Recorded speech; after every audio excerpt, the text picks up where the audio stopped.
Summary: Minato's Hiraishin was just one big prank. His speed was actually a bloodline.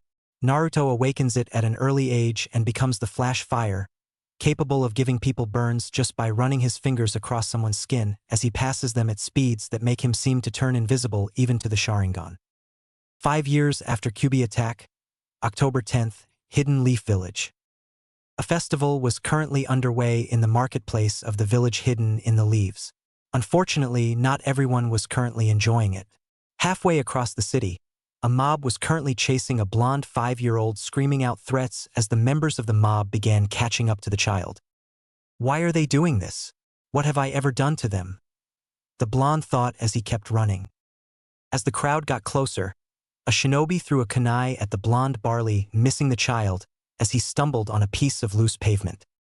"They're actually trying to kill me," the blonde thought with wide eyes. As he thought this, something unlocked inside of his body before he suddenly felt as if he could go much faster than he currently was. Not caring where the feeling came from, the blonde focused on it and shot away from the mean adults, leaving a dust trail to their shock. The blonde ran for a while before coming upon the main gate of the village and stopped running and began panting, ignoring the shocked looks of the guards at the gate from seeing someone so young running so fast. As he was hunched over with his hands on his knees, the boy thought, "I don't know what just happened, but I'm glad it did." Right as he finished that thought, the blonde's eyes rolled upwards before he collapsed. As he fell, one of the guards rushed over and caught the boy. Turning to his partner, he said, "I'm taking him to the Hokage." Getting a nod from the other, he put the blonde on his back and began roof-hopping to a tower in the distance. Naruto's mindscape. Naruto woke up to find himself in the middle of an intersection in a sewer. Looking around, he thought, "Great, they still caught me and dumped my body in a sewer when they were done. Now how do I get out of here?" That was when Naruto noticed a sound. It wasn't a dripping sound like what you would expect in places like a sewer, although there was that. No, it sounded more like a whooshing sound. If Naruto had to describe it, he would say it sounded like some kind of a giant breathing. Naruto looked down the hall that the breathing sound seemed to come from and shrugged. "Might as well go check it out. I've got nothing better to do down here," Naruto said to himself before he began walking down the corridor. A short time later, the hall opened into a huge room with bars at the end that formed a pair of truly massive doors. As he entered and began walking towards the door, a voice called out, stopping him in his tracks. "So my jailer finally decides to come see me." Naruto shivered as he heard the voice. Don't ask him how, but he felt like the voice would scare the crap out of anyone who heard it. A large growling sound filled the chamber before the voice spoke again. "Child, come closer." Naruto shook his head and said, "No offense whoever you are, but I'm not quite sure I want to." There was a loud roar before what could only be described as large claws appeared between the bars, slamming on the ground about 10 feet in front of the terrified blonde who had fallen on his butt with a shout. More growling sounded again as the claws withdrew before Naruto heard, "Curse this seal. If it weren't for that damnable piece of paper, I would devour you." Hearing that he was safe, although not sure how a piece of paper could hold something that had claws that big at bay, the blonde stood up and called out, "Who are you?" Dark chuckling was his answer before the blonde saw a shape take form in the darkness. Naruto's eyes widened as he saw 9 tails waving in the air. Falling back on his butt again, he started chanting, "I'm dead. I'm dead. I'm dead. I'm so dead." The revealed fox roared again and said, "Shut up, you insect. You're not dead. So stop your useless blabbering." Naruto shook his head and said, "I've got to be dead. The 4th killed you. Foolish mortal. No mere mortal could ever kill me. The only thing that pitiful human could do was seal me inside, you pathetic brat. But mark my words, as soon as I can, I'm getting out of this rotten cage, and on my way out I'll devour you." Naruto's face turned from a look of fear to a look of confusion. "What do you mean, sealed you inside me?" The fox began chuckling darkly and said, "Tell me, Kit, have you ever wondered why everybody in that god-forsaken village of yours hates you?" Naruto nodded before the fox continued, "That's because that mortal who you call the 4th sealed me inside you. You aren't dead. This is your mind." The blonde's eyes widened as he tried to process what he was hearing. Then he got angry as everything sunk into his mind as he remembered all the beatings he had received in his short life as well as all of the names he had been called. Standing back up, he yelled, "You mean to tell me you're the reason my life has been so bad? Why the hell did you even come here and attack us? Huh? Answer me." The QB roared again. The roar was so loud it actually sent the blonde flying for a few feet. "Do not presume to command me, you insect. I may be imprisoned here, but that does not make me your slave. And as for why I attacked your village, if you must know, I got bored so I went to have some fun. Now get out." A wave of red energy rushed out of the cage and slammed into the blonde, forcing him out of the room and out of his mind. Hokage Tower, Hokage's office. As Naruto came to, he heard two voices talking. I swear Lord Hokage, he had been going Jounin level speeds before he stopped. And then once he got to the gate, he just fell over out like a light. I see. While I admit that it is hard to believe, why don't we ask Naruto what happened? He seems to be waking up now. Naruto opened his eyes to find himself in a familiar office on a couch. As he sat up, the man that Naruto had begun to see as a grandfather came up to the couch as the gate guard from before hung back. Kneeling down in front of the blonde, the Hokage gave his grandfatherly smile and said, "You gave us a bit of a worry, Naruto. How do you feel?" Naruto groaned before saying, "Besides the fact that my legs feel like I've been running for days, I feel fine, old man." Said old man nodded and said, "Speaking of running, Naruto, Kotetsu here said that you had ran to the gate at pretty fast speeds. Do you mind telling me what happened?" Naruto shrugged and said, "I don't know. One moment I'm running for my life from another mob, the next a kunai nearly hits me and I felt like I could run faster than anyone in the village. I just focused on that feeling and the next thing I know I'm at the gates trying to catch my breath." Sarutobi raised an eyebrow and thought, did he unlock his bloodline? I thought that wasn't supposed to happen until he was 16. It must have been because of the kunai being thrown at him. The old man was brought out of his thoughts by a hesitant voice saying, "Old man." The Hokage looked at Naruto, who was looking at him like he was trying to figure out if he should keep speaking. "Yes, Naruto? Was there something else you need to tell me?" Naruto nodded slowly and said in an unsure voice, "Well, you see, after I got to the gate, I ended up passing out and woke up in some kind of a sewer. I ended up meeting the QB." Naruto frowned as Sarutobi and Kotetsu's eyes widened before continuing. "At least I think I did. That was one hell of a dream if I didn't. It said something about being sealed inside me and us being in my mind at the time." Sarutobi sighed as he felt a headache as big as the Hokage monument coming on. Rubbing the bridge of his nose, he said, "Kotetsu, you are dismissed. I don't believe I have to tell you to keep what you have heard in this office to yourself. The last thing we need right now is anyone else learning that Naruto has talked to the QB." The guard nodded and walked out of the office, closing the door on his way out. Sarutobi then looked back at Naruto and said, "Naruto, there's a lot we need to talk about. First off, I'm afraid that that wasn't a dream. Unfortunately, nothing we could do could kill the QB. It was a form of solid chakra. Therefore, the only thing the fourth could do was seal it inside of you, giving his life in exchange." Naruto was wide-eyed as Sarutobi continued, "I was hoping that you wouldn't find out about that until you were older, but I guess there's nothing I can do about that now. Either way, we have something else that is possibly even more important to discuss. You remember that feeling of being able to run so fast that you talked about?" Naruto nodded and Sarutobi took out his pipe and stuffed it with tobacco before using a small fire jutsu to ignite it, and took a deep draw to steady himself before saying, "That felling was your bloodline limit activating itself." Naruto's eyes widened as Sarutobi continued saying, "It wasn't supposed to activate until you were 16, but it seems that your near-death experience unlocked it early. I was going to tell you about your parents then, and to be completely honest with you, I still want to wait for a while before I do. But your father was adamant about me telling you when your bloodline activated." Naruto frowned and said, "Why did you want to wait? You told me that you couldn't find anything about them." Sarutobi sighed again and said, "Naruto, you have to understand that both of your parents had many enemies, and if any of them ever learned that you were their child, they would stop at nothing to harm you in order to get revenge.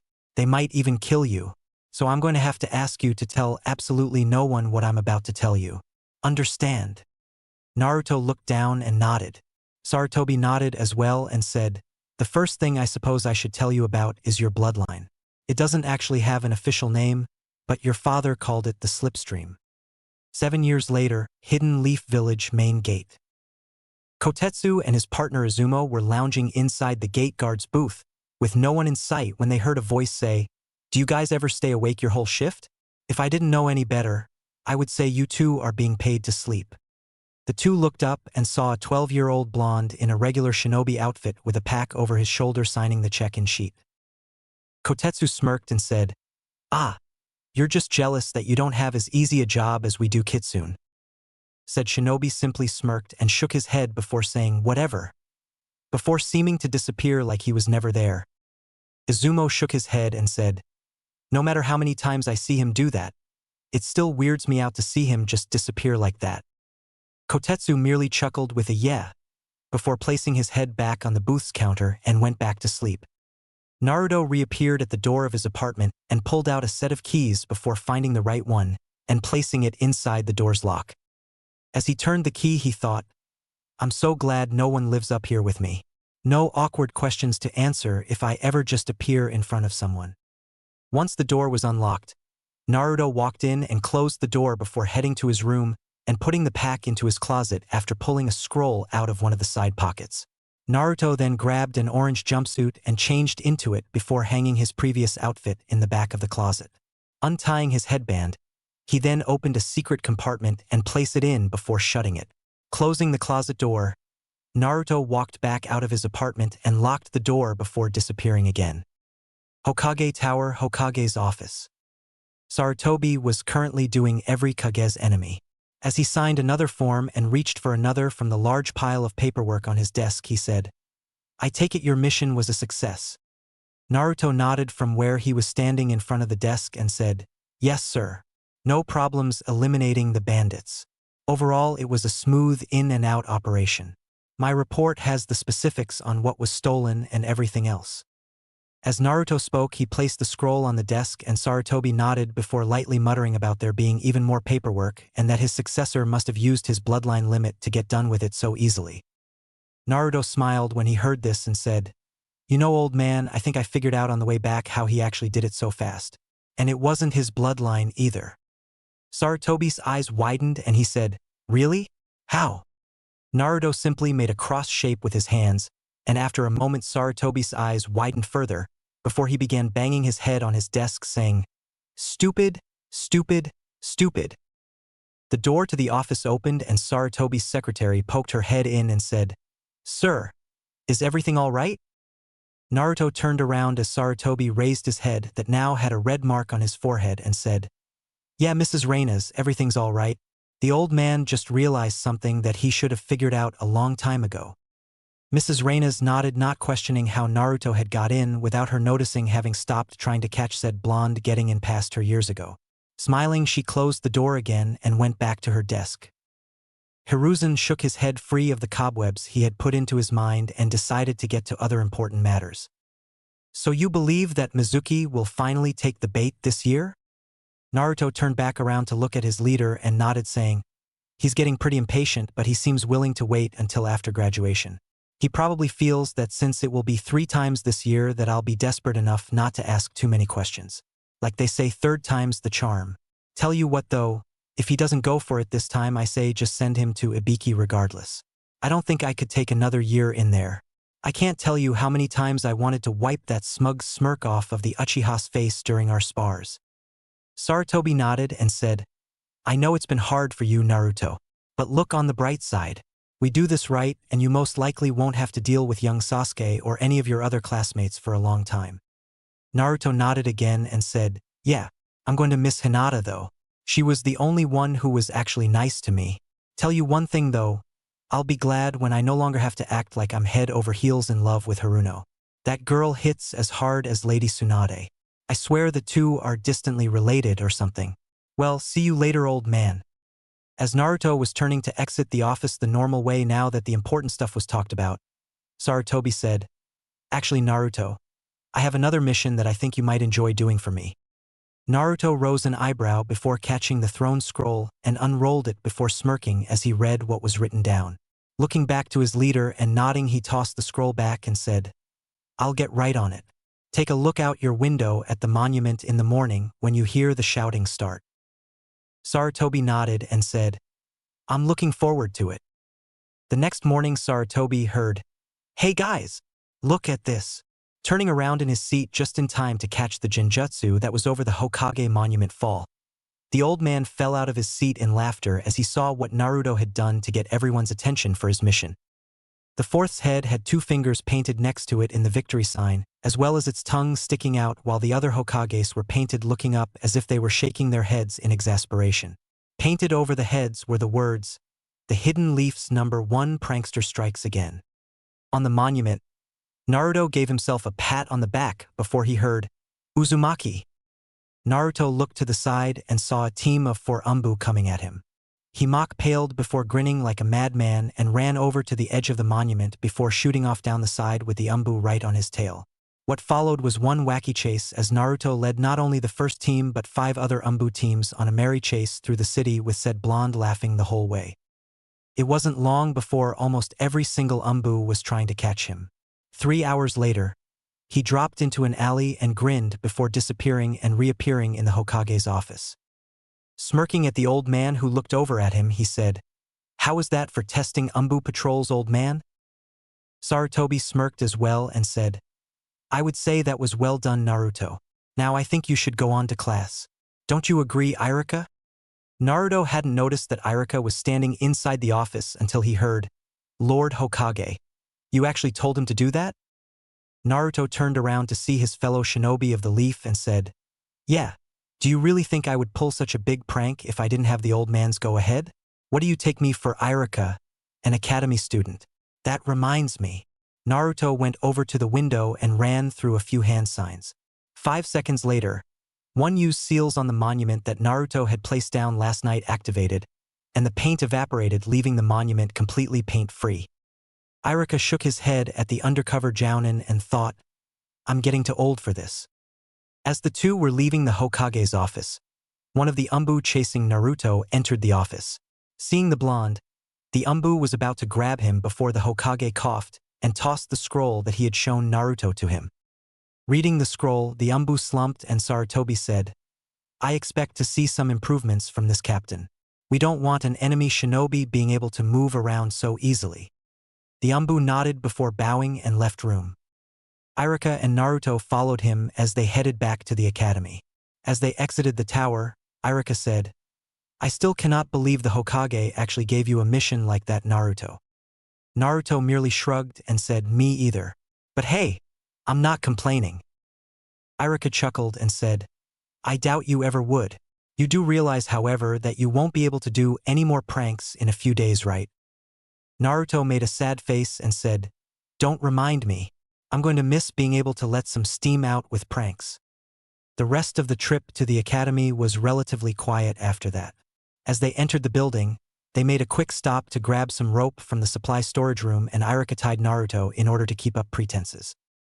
5 minutes later, Naruto was sitting on the ground in front of his classmates, as Irika lectured him much to the students' entertainment. Once he was done, he turned to the class and said, Now then, since Naruto decided that class was not important enough to actually attend, we're going to have a pop quiz on the henjutsu. There was a collective groan from the students while Naruto and Irika mentally smirked at their discomfort. As Irika untied Naruto and he joined the line, Shikamaru, who was next to him, looked at him and said, This is such a drag. Why do we have to have a quiz because you didn't come on time? Naruto rose an eyebrow but didn't say anything. The students meanwhile performed the jutsu. All of them passed with only a few mistakes. When it came time for Naruto's turn, he stepped up. Irika looked up from his clipboard where he was marking the scores and said, All right, Naruto, your turn. Naruto nodded and brought his hands up. He briefly considered pulling a prank on his fellow shinobi, but decided that he should probably give Irika a break now that he was getting close to the end of his undercover mission. So, shrugging to himself, he made the necessary hand signs before being covered in smoke. As it died down, a perfect copy of Irika was standing in front of said teacher. Irika nodded and put a mark down on his board as Naruto dropped his transformation and went back in line. After the quiz was done, Irika put his clipboard on his desk and said, All right, class. Since the final exam is tomorrow, I'm giving you guys the rest of the day off so that you guys can prepare for it. If any of you want some last-minute practice for your kunai and shuriken throwing, I'll be at the target range. Other than that, good luck to you all and I'll see you tomorrow. Naruto stood up and followed Irika out the door, and the two headed towards the target range as the other students filed out, some heading to the range with the two shinobi and the others leaving the academy. Once they were at the target range, the students began picking up training kunai and shuriken and lined up for their chance at the targets. Irika was watching them from a safe distance, supervising with Naruto standing next to him, having been able to choose his gear first. So what do you think of their chances during the exams? Irika asked Naruto in a low voice so no one else could hear them. Naruto studied the students for a moment before saying, "None of them should really have any problems with the academy final exam as far as I can tell. As for the actual final exam, well, that really depends on who gets which sensei, since they usually do different tests even if they are generally the same idea. Any idea on the team placements yet?" Irika shrugged and said, "A few. The third is hoping for a repeat of the Ino Shikacho team's record with their children, and Hinata, Shino, and Kiba would make a good tracking team. Everyone else will probably just be a grouping by grade, and if I know they can work well together." Naruto nodded and said, "What about the Uchiha and the Haruno? It's obvious that they'll be together since they're the top two of the class. As sad as that is in her case, but who will you put with them?" Irika shrugged again and said, "I'm not sure. Truth be told, if you weren't undercover and your grades were an actual representation of your skills, then you would have been placed with them due to the balancing rule." Naruto made a face and said, "Thank God they're not then. I don't think I could stand being on their team." Irika nodded and continued, "The Hokage said that he would handle it though, so we'll have to see." Naruto nodded before walking over to the line of students and took his turn, making sure to miss every once in a while. Scene change. Ninja Academy day of final exam. Naruto currently had his head on his desk taking a nap as the students were taking their ninjutsu tests. When his name was finally called, Naruto walked into the room where Irika and Mizuki were.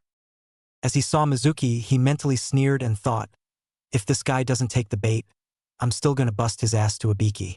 Genjutsu on my written, chakra strings diverting my kunai enough to barely hit targets, and whatever he's gonna try in here is more than enough to show he's a traitor in my book." Irika was having similar thoughts about his ex-friend since he had seen the genjutsu when Naruto had turned in his test. Shaking his head of those thoughts, he said, "Okay Naruto, all you have to do is make 3 clones and you graduate." Naruto nodded and faked a look of concentration before he made the necessary hand signs. Just as Naruto decided to overload the jutsu as much as possible, he felt a slight genjutsu come over him, disrupting it even more. Naruto mentally shrugged and let loose with the fire hose that was his chakra anyway. A single poof of smoke appeared to his side before a clone that looked like it had been beaten by a horde of Sasuke's fangirls was on the ground with its right foot twitching. Irika rose an eyebrow at the sight, having not only sensed the genjutsu but also how much chakra Naruto put into it, and thought, "How is that thing not a shadow clone? Naruto really let loose on that one. Oh well, time to get this show on the road." Sighing, he said, "I'm sorry Naruto, but you fail." Naruto hung his head down as Mizuki tried to defend him, never noticing the smirk on the blonde's face. An hour later, Naruto was on the swing in front of the academy watching the students being congratulated by their parents. Feeling a pang in his heart at the sight, he thought, "I wish Mom and Dad were here." He was brought out of his musings as he heard whispering directed towards him. "He's the only one who didn't graduate." "Yeah, well, good riddance. You know that he's the..." "Shoo, we're not supposed to talk about that." Naruto mentally rolled his eyes and thought, "Close-minded fools." He then sensed Mizuki's presence and thought, about damn time. Now let's see if he really took the bait or not. Scene change. Forest outside of the village. Naruto appeared at the designated spot for the transfer with the forbidden scroll on his back. Looking at his watch, he saw that he had 5 minutes before it was showtime. Deciding that he wanted an early warning on this one, Naruto crossed his hands and 4 poofs of smoke appeared. As the smoke cleared, revealing 4 copies of himself, he said, "Spread out and hide. Dispel yourself if you catch sight of the target." The clones nodded before giving salutes and took off into the forest. 2 minutes later, he felt one of his clones dispelling, telling him the traitor was almost at the meeting spot. Naruto dispelled the rest of the clones and sorted their memories before Mizuki landed in the clearing. "Naruto, I see you have the scroll. Were you able to learn a jutsu from it?" Mizuki asked, hoping to get Naruto in a sucker punch move. Naruto shrugged and said, "Didn't see much point since I can already use one of the jutsu in it. Here, let me show you." Mizuki's eyes went wide as Naruto crossed his hands, and a 20-foot radius ring of Naruto's surrounded the two. Naruto smirked as he tossed the forbidden scroll to one of the clones and pulled out his headband. As he tied it, he said, "Mizuki, as a jounin of the Hidden Leaf Village, I have been ordered to bring you in for questioning. Will you come quietly?" Mizuki just stared for a moment before he began laughing an insane laugh and said, "Ha! That's a laugh, you demon brat. I have to admit that your genjutsu may have surprised me. But there is no way a dead-last demon brat like yourself could be a genin, let alone a jounin." Naruto smirked and said 2 words. "Under. Cover." And with that, he disappeared, causing Mizuki to look around frantically before he felt a burning feeling on his back. Screaming out in pain, Mizuki turned around trying to find the blonde, but wound up with another line of pain going down his back again. If the traitor could see his back, he would have noticed his clothes burnt around 2 severe burns on his back that was in a cross shape. Mizuki suddenly screamed in pain again as a burn appeared running down first his right arm and then his left. As he tried to figure out what was happening, a burn trail appeared along the backs of both his legs, causing Mizuki to scream even louder. Finally, a burn ring appeared around his neck. Mizuki finally couldn't take any more and fainted from the pain. Naruto reappeared with his hands in half-ram signs held loosely by his sides with blue chakra surrounding the straight fingers in a thin shell. Dropping the chakra technique, Naruto walked over to Mizuki, shook his head and said, "What a pansy," before taking out a spool of ninja wire and began tying the traitor. Once he was done, he took the scroll back from his clone before dispelling the ring. Picking up Mizuki in a fireman's lift, Naruto began heading to the Hokage's tower where his leader and the head of the interrogation department were waiting for his packages. 2. Shocking revelations. A couple of days after the night that Naruto apprehended Mizuki, Naruto was talking with Sarutobi. They were in the ninja registration office, but with Naruto's shadow clones keeping a lookout for any of his classmates, the two could have conversations and still have an early warning system to tell Naruto when he needs to leave before they arrived. "So mind telling me which teams you think will most likely make the cut, old man?" Naruto asked as he leaned back in the chair for the graduated students to sit in while the Hokage went over their ID photos. Sarutobi gave a light nod and said, "Well, the younger Ino Shikacho team should be able to pass my son's test. The new tracking team comprised of Hinata Hyuga, Kiba Inuzuka, and Shino Aburame under Kurenai Yuhi will most likely pass as well. And the final team to most likely pass would be Sasuke Uchiha, Sakura Haruno, and Sai under Kakashi Hatake." Naruto rose an eyebrow and said, "Uncle Kakashi actually passing a team? Wow, either the civilian council ordered him to or it's going to snow in a desert somewhere. But who's this Sai person? I've never heard of him." Sarutobi sighed and said, "He's one of Danzo's trainees. Said that he would be a good balancer for the team since he is more capable than young Sakura and almost as good as young Sasuke."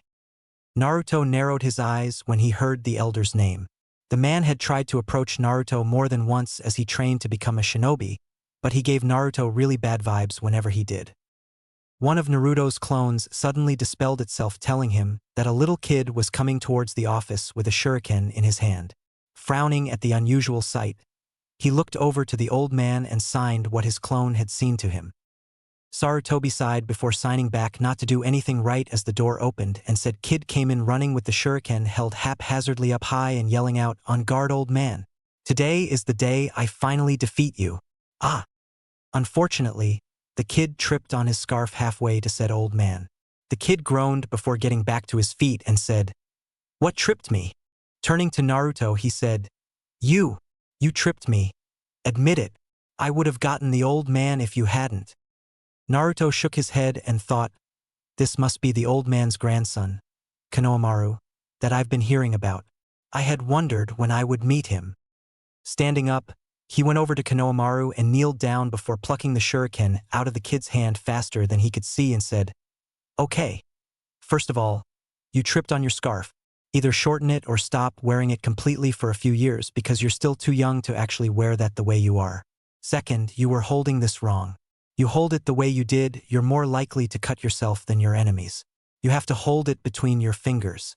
And third, what the heck were you thinking of trying to take on the Hokage with a full-out charge? If you were an enemy, he could just kill you with a focused blast of his killing intent." The kid was staring at Naruto for a moment before he shook his head and opened his mouth to say something when the occupants of the room heard, "Honorable grandson? Are you in there?"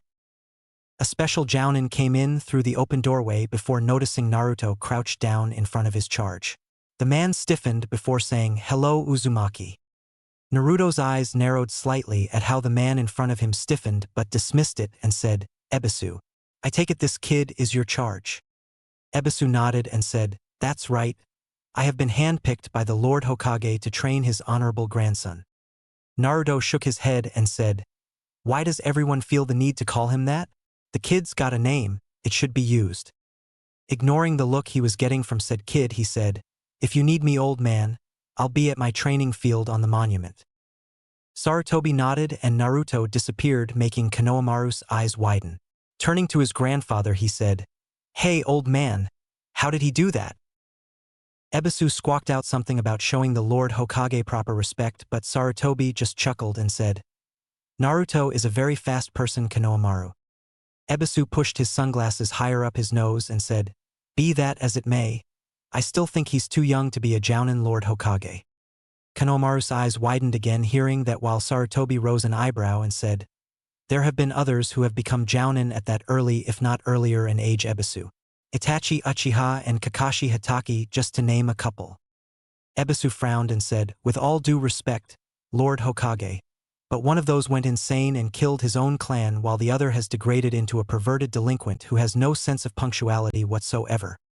Sarutobi frowned and said, "That's true." He then brightened and said, "But I don't think we need to worry about Naruto going down either of those paths, especially the on-time part.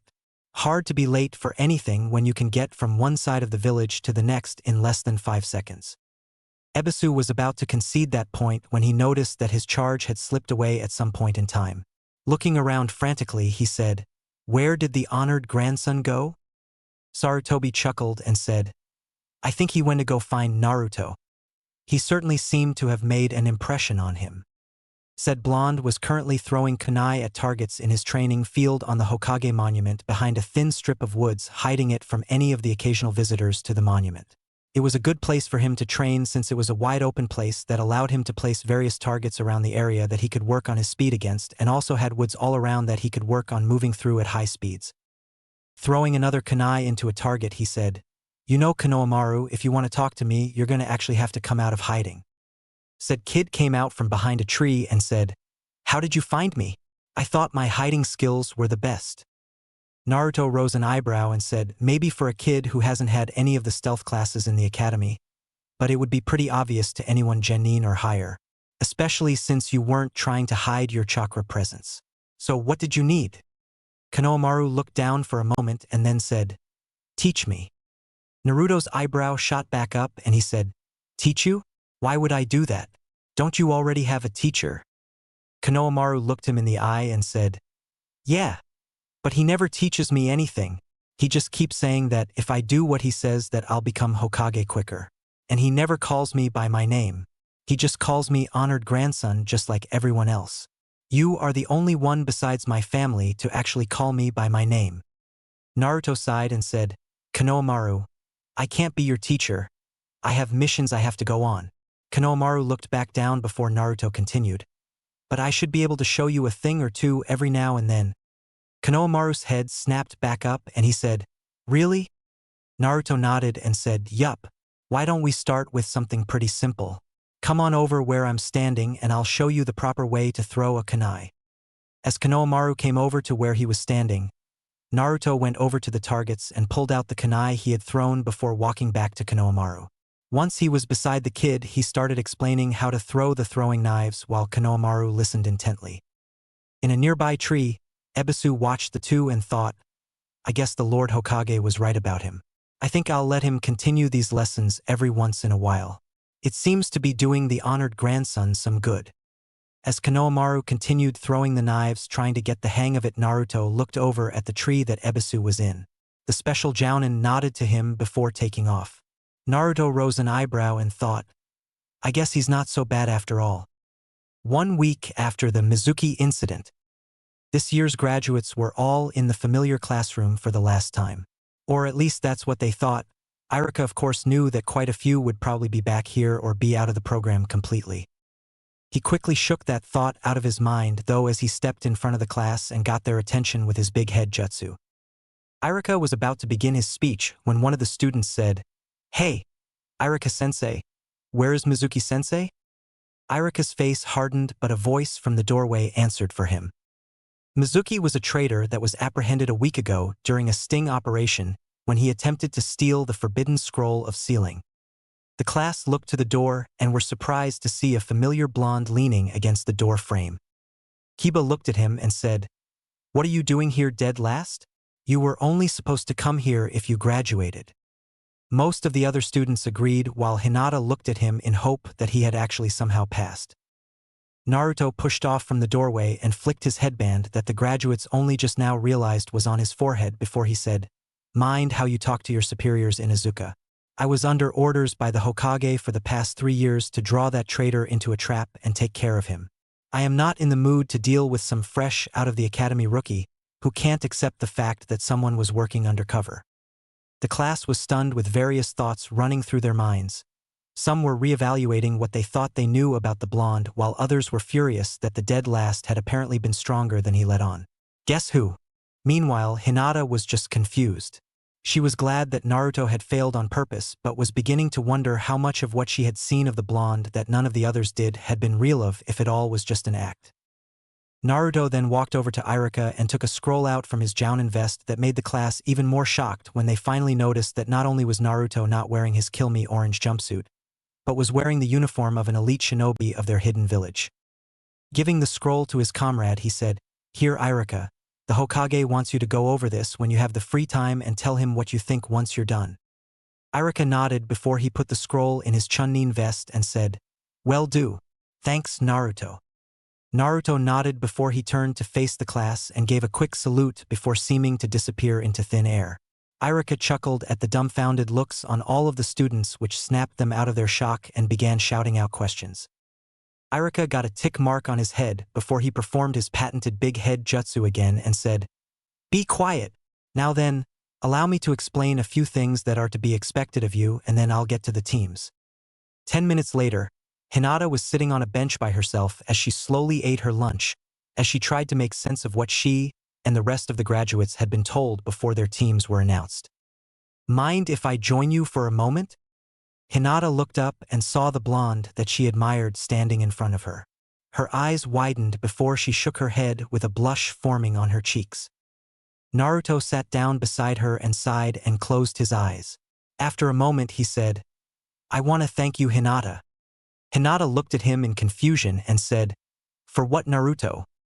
Naruto smiled and opened his eyes to look at Hinata and said, For being the only one to actually treat me as a fellow classmate instead of the class punching bag. You're the only reason why I didn't lose it this year and just let loose on all of them. I can't tell you how many times I wanted to just say to hell with my mission and show them all exactly what I could do, especially when it came to the Uchiha. Naruto had a scowl at the end but quickly shook his head and smiled again and said, Anyway, I just wanted to say thanks and give you some advice that should really help you in the future. I know you have some confidence issues, Hinata, said Hyuga looked down, causing Naruto to put a hand on her shoulder to get her to look at him again. But believe it or not, you actually make a fantastic kunoichi. You're one of the smartest girls the academy has produced this year, and when you get really serious your taijutsu can't be beat without the other person going through hell first. Hinata got another blush as Naruto continued. Your only problem seems to be that you're afraid of what others may think of you. Anyway, here's my advice. When you have something that you have to do in front of or for someone, just forget about them. Seeing her confused look, he elaborated. Forget that anyone is judging you on what you do. Simply focus on the task and do it. Don't worry about what others think about every single thing that you do. It's you who's doing them, not the other people around you. If it pleases them, then that's great, but if not, then it's not the end of the world. You'll just have to try harder next time. Understand? Hinata nodded and Naruto smiled again before standing up. Turning to her, he said, I need to get going now, but if you ever need some help or just someone to talk to, I'll do my best to be there for you, all right? And if you can't find me, just ask the Hokage, he'll know where I am. Hinata nodded again and softly said, Thank you. Naruto nodded with his smile still in place and said, No problem. See ya, Hinata. He gave a quick salute before disappearing to go do the other errands that he had been assigned for the day. Time skip. 1 month later. Naruto was currently teaching Konohamaru and his two friends Moegi and Undin the leaf balancing trick in his training field on the Hokage monument when a hawk began circling overhead and gave out a cry. The three kids lost their focus and looked up along with Naruto. Naruto whistled and the hawk landed on his outstretched arm, surprising the three kids. Naruto untied the note from the hawk's leg and sent it back to its roost with a small but quick jerk of his arm, letting it know that it could go back. As the hawk took off, Naruto looked at the note and frowned a little before putting the note in one of his vest's pockets. Turning to the kids, he said, The old man's calling. It's probably for a mission, so I'll probably be away for a while.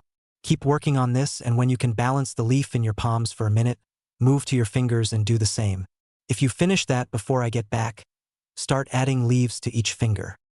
The three kids nodded and Naruto disappeared from view. Naruto reappeared in the Hokage's office and came to attention before saying, You summoned me, sir? Sarutobi nodded and said, Team 7 was just recently assigned an escort mission for a bridge builder from the Land of Waves. Their mission was to escort the man back to his home and protect him while he finished a bridge from any bandits that would turn up. However, the client lied about who would be after him and the team ran into a couple of Chunin-level ninja. Kakashi decided to continue the mission due to what he says are extreme circumstances. He has requested backup though, and I am sending you as it. You are to leave immediately. Expect more enemy shinobi, possibly at Jounin rank. Any questions? Naruto shook his head and Sarutobi tossed him a scroll that Naruto caught before giving a salute and disappeared again, heading to his apartment to pack for the trip.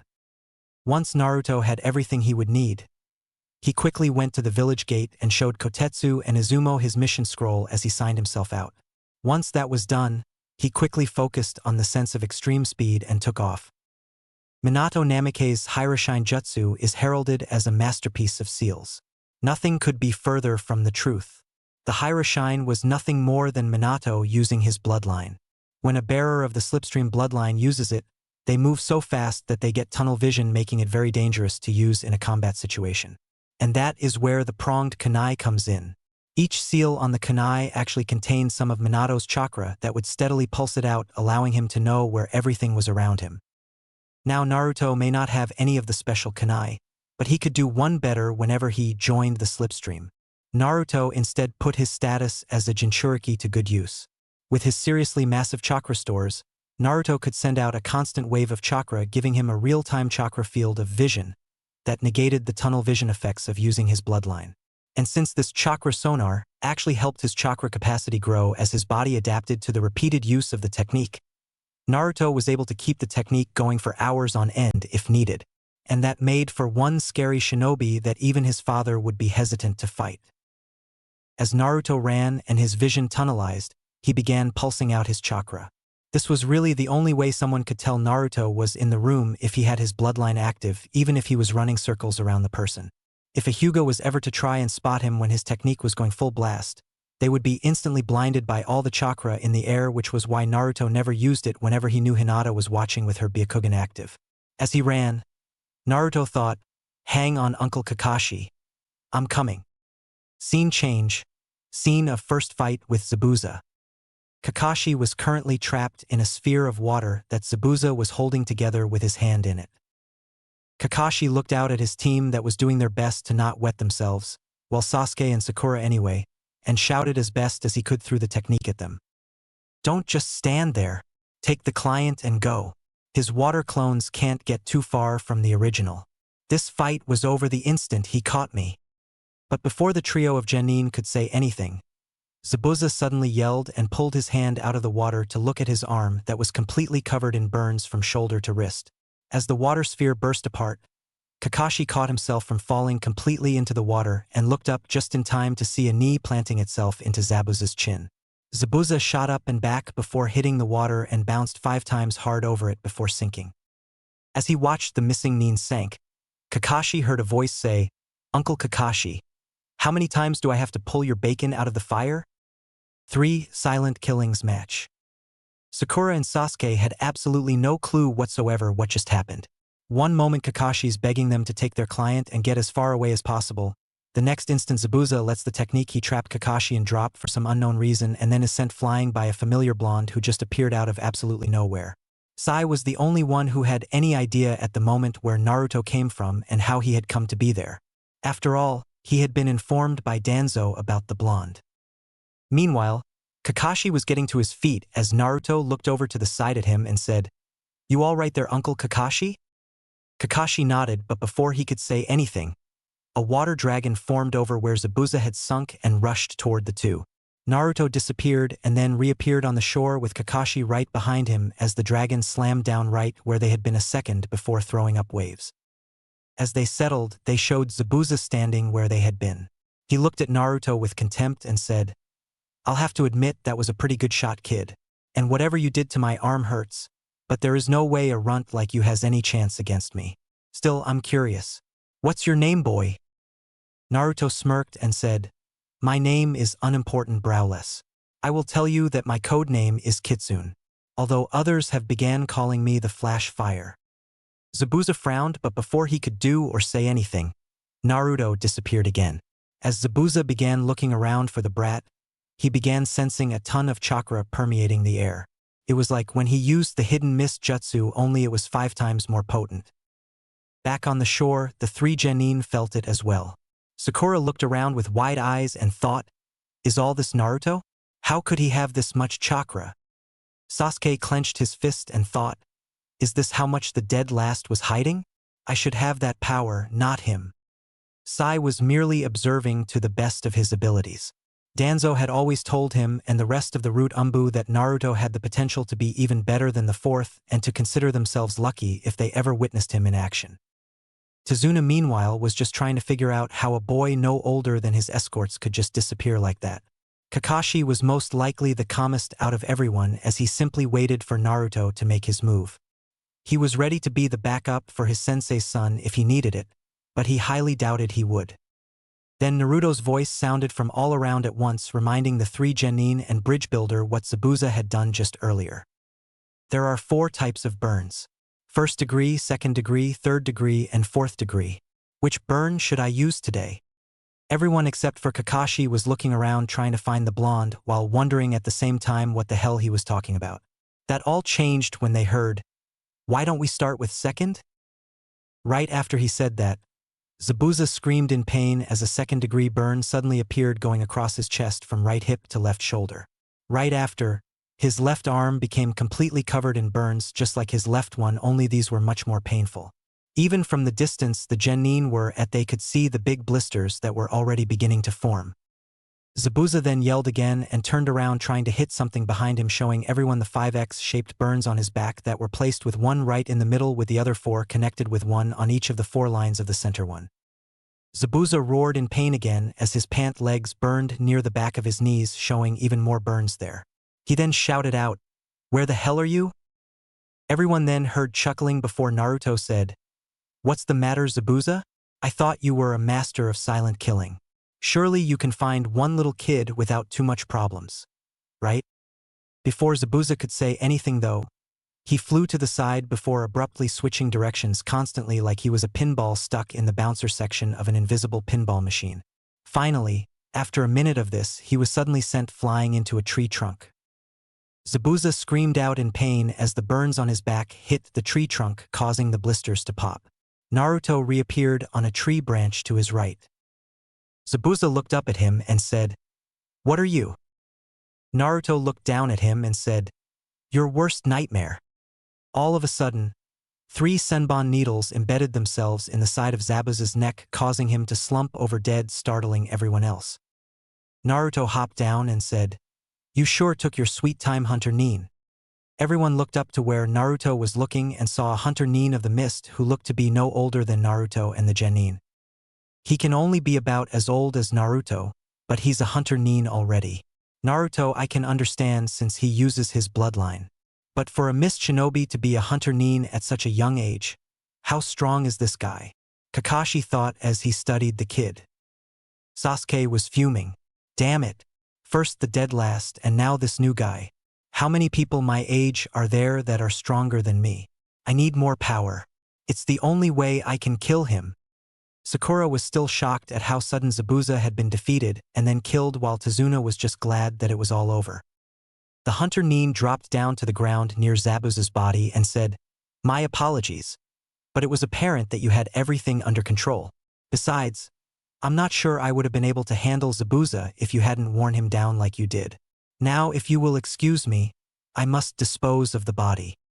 The Hunter Nin made a hand sign and then disappeared with the body in a whirlwind of leaves. Kakashi lowered his headband covering his Sharingan eye and slumped a little before saying, "I'm glad that's over." Naruto looked over and noticed his uncle's slumped over form and said, "Does that thing still drain you as bad as before, Uncle Kakashi?" Kakashi nodded and said, "Yeah, but it's not as bad as if I had actually used it for more than keeping up with Zabuza. It would have been worse if I had actually had to use it to copy any of his jutsu." Naruto hummed and said, "Still, we better find you a place to lie down soon." Turning to Tazuna, he said, "How close are we to your house, old man?" "About 5 more miles. Tazuna said.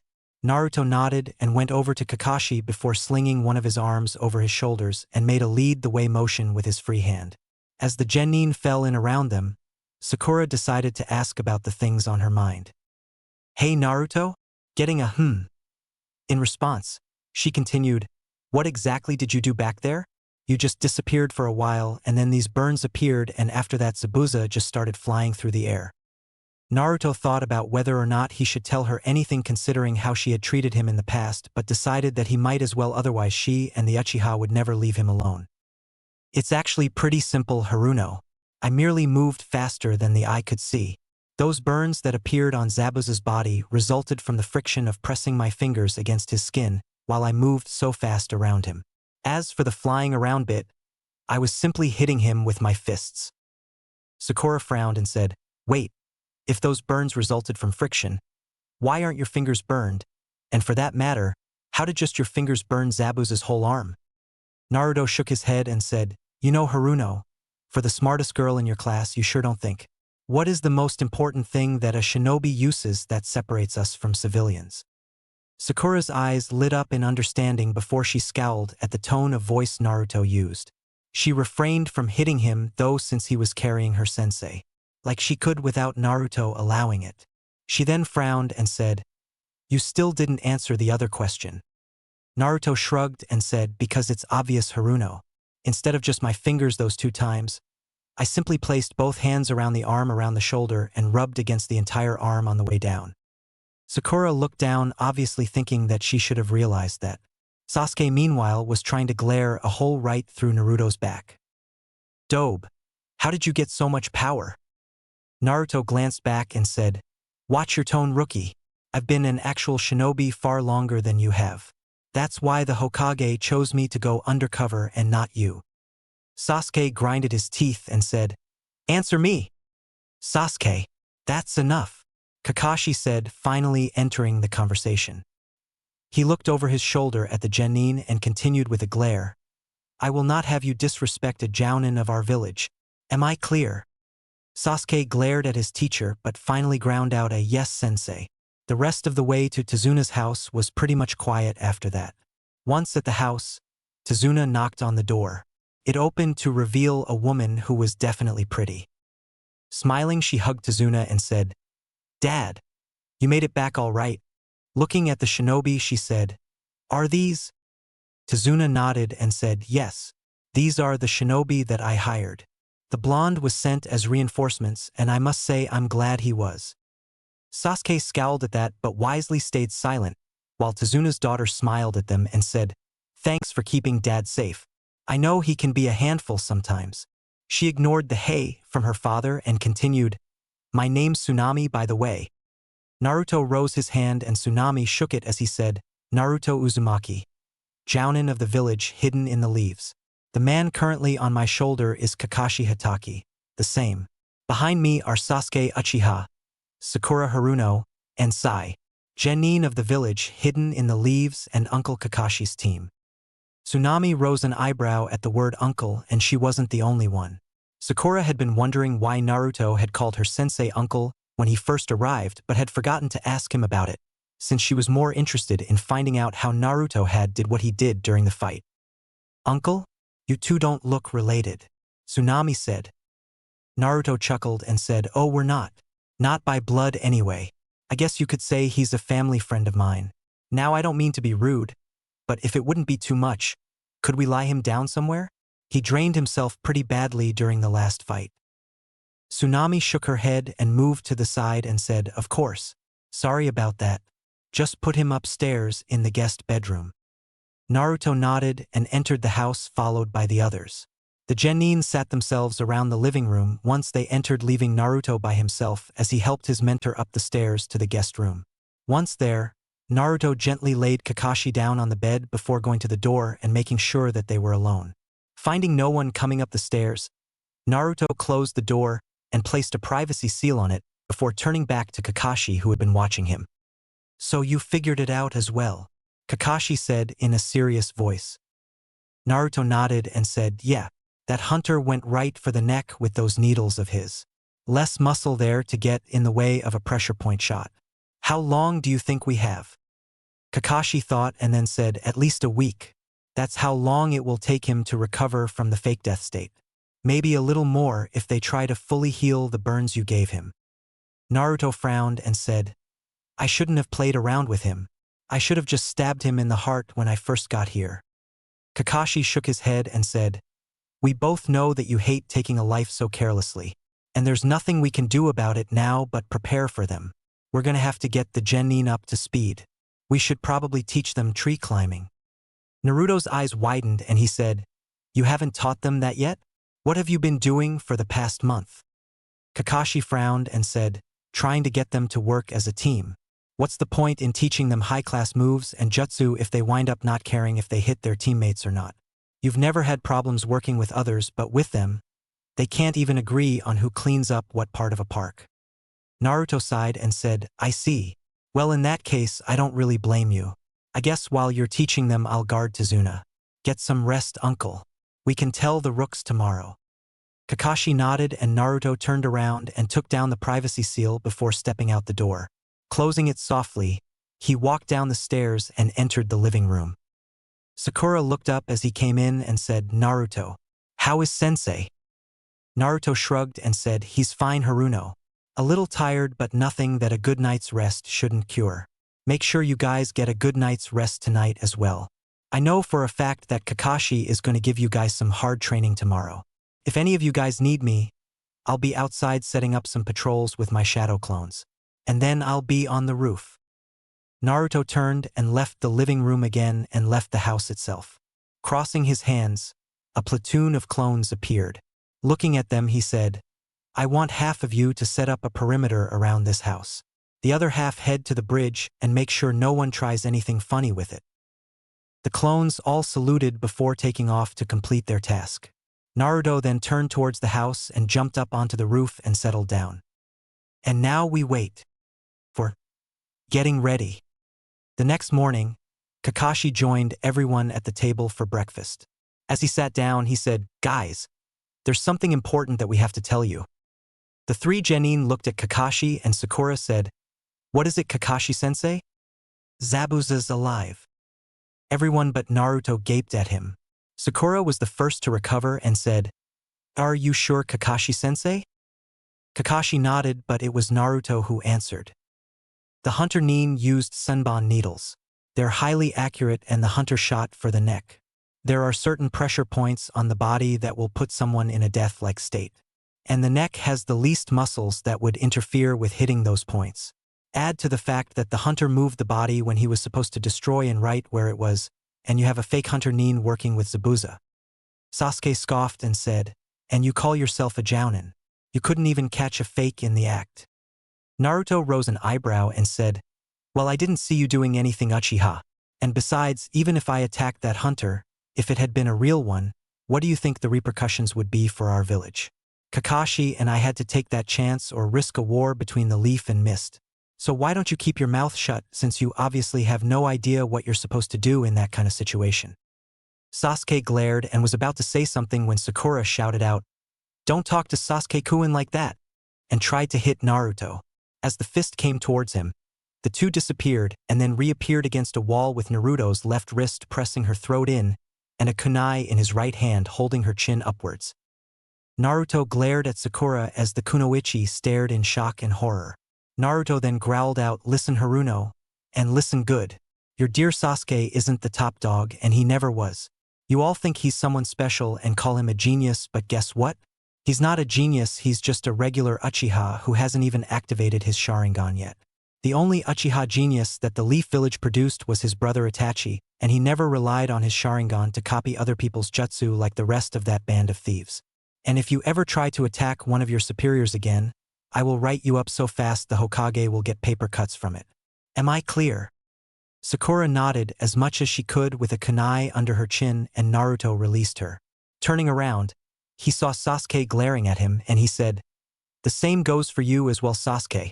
We aren't in the academy anymore. Get your act together or leave the program. We don't need upstarts like you trying to prove you're better than everyone else.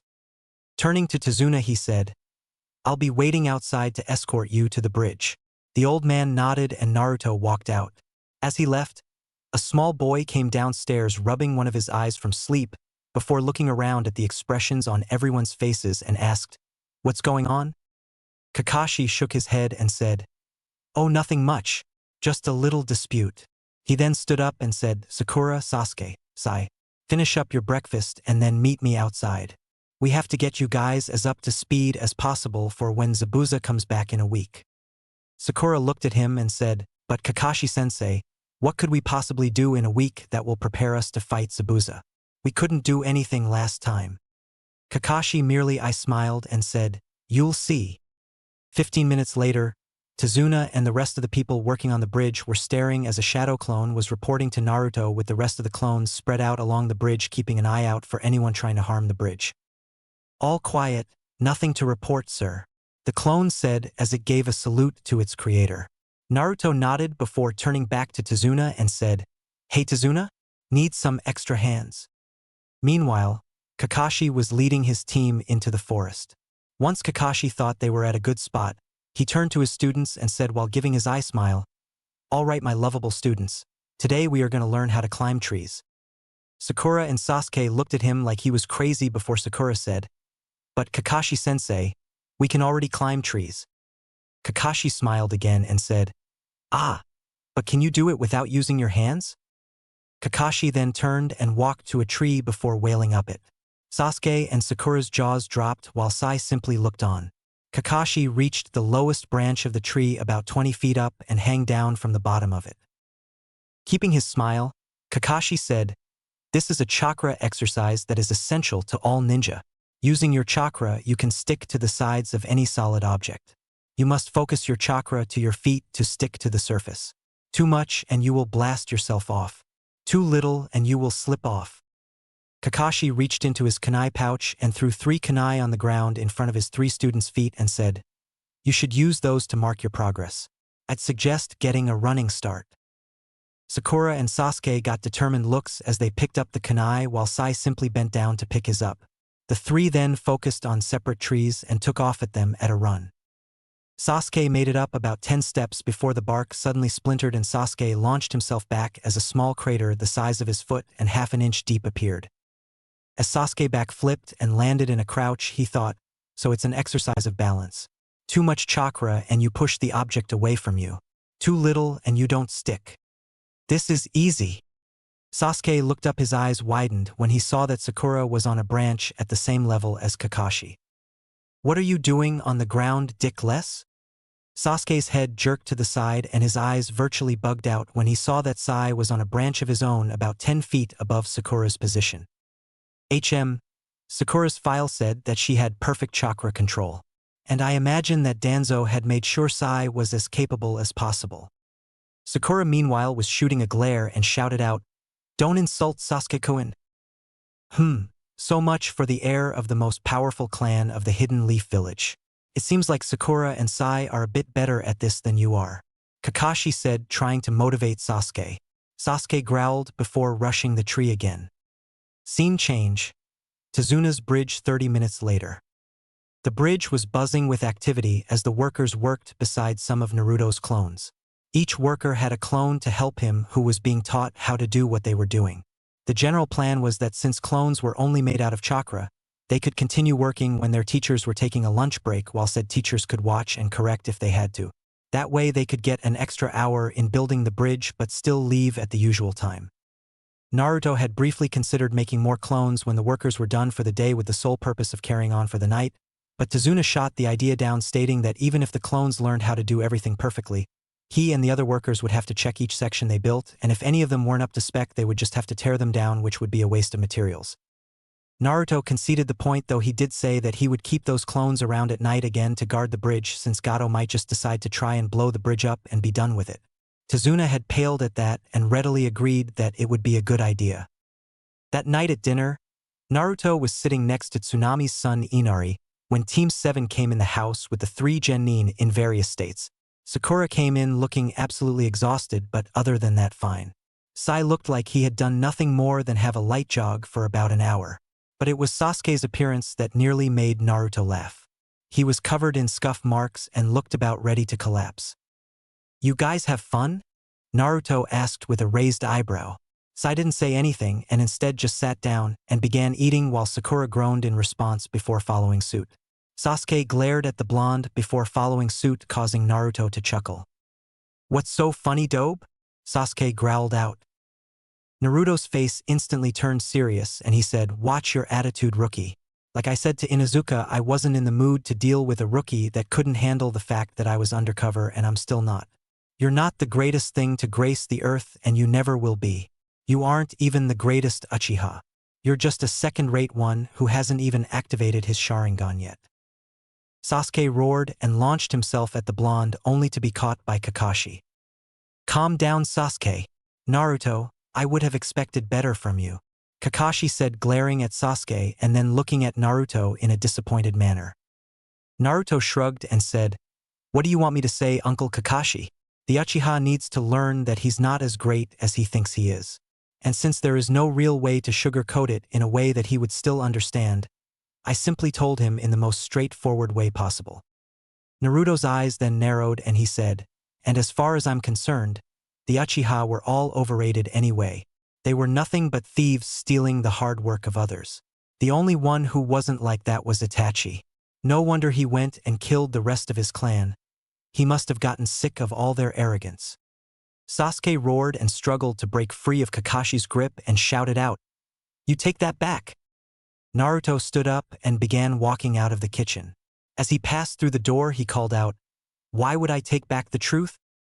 An hour later, Kakashi came out of the window to his room and found Naruto staring at the moon. As he sat down beside him, he said, "I really wish you wouldn't antagonize my students, Naruto." Naruto simply sighed and said, "I'm sorry, Uncle Kakashi. Really, I am. But considering what I went through last year, especially at the hands of those two, I find it real hard not to. Haruno I may change my mind about if she gets her act together. But the Uchiha is a real piece of work that needs to be brought back down to earth. Asking me to be nice to him would be like asking me to move the Hokage monument by myself. It just can't be done, especially considering what that clan has done to me in the past." Kakashi sighed and said, "I know where you're coming from, Naruto, you know I do, but they're my responsibility. Just try not to start any more fights. All right?" Naruto nodded and said, "I'll try, Uncle Kakashi. I promise." Kakashi nodded as well before heading back to his window and said, "Good night, Naruto. Don't stay up too late." "Yes, mother," Naruto said with a smile, earning a chuckle from his fellow jounin. Scene change. Zabuza's room in Gato's base of operations.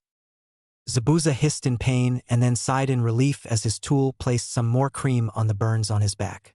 Thanks to Gato, Haku had been able to procure fast-acting medicine for the burns that the blonde had given him. They would be gone by the end of the week. As Zabuza thought about their next fight, he said, Haku. Yes, Zabuza-sama?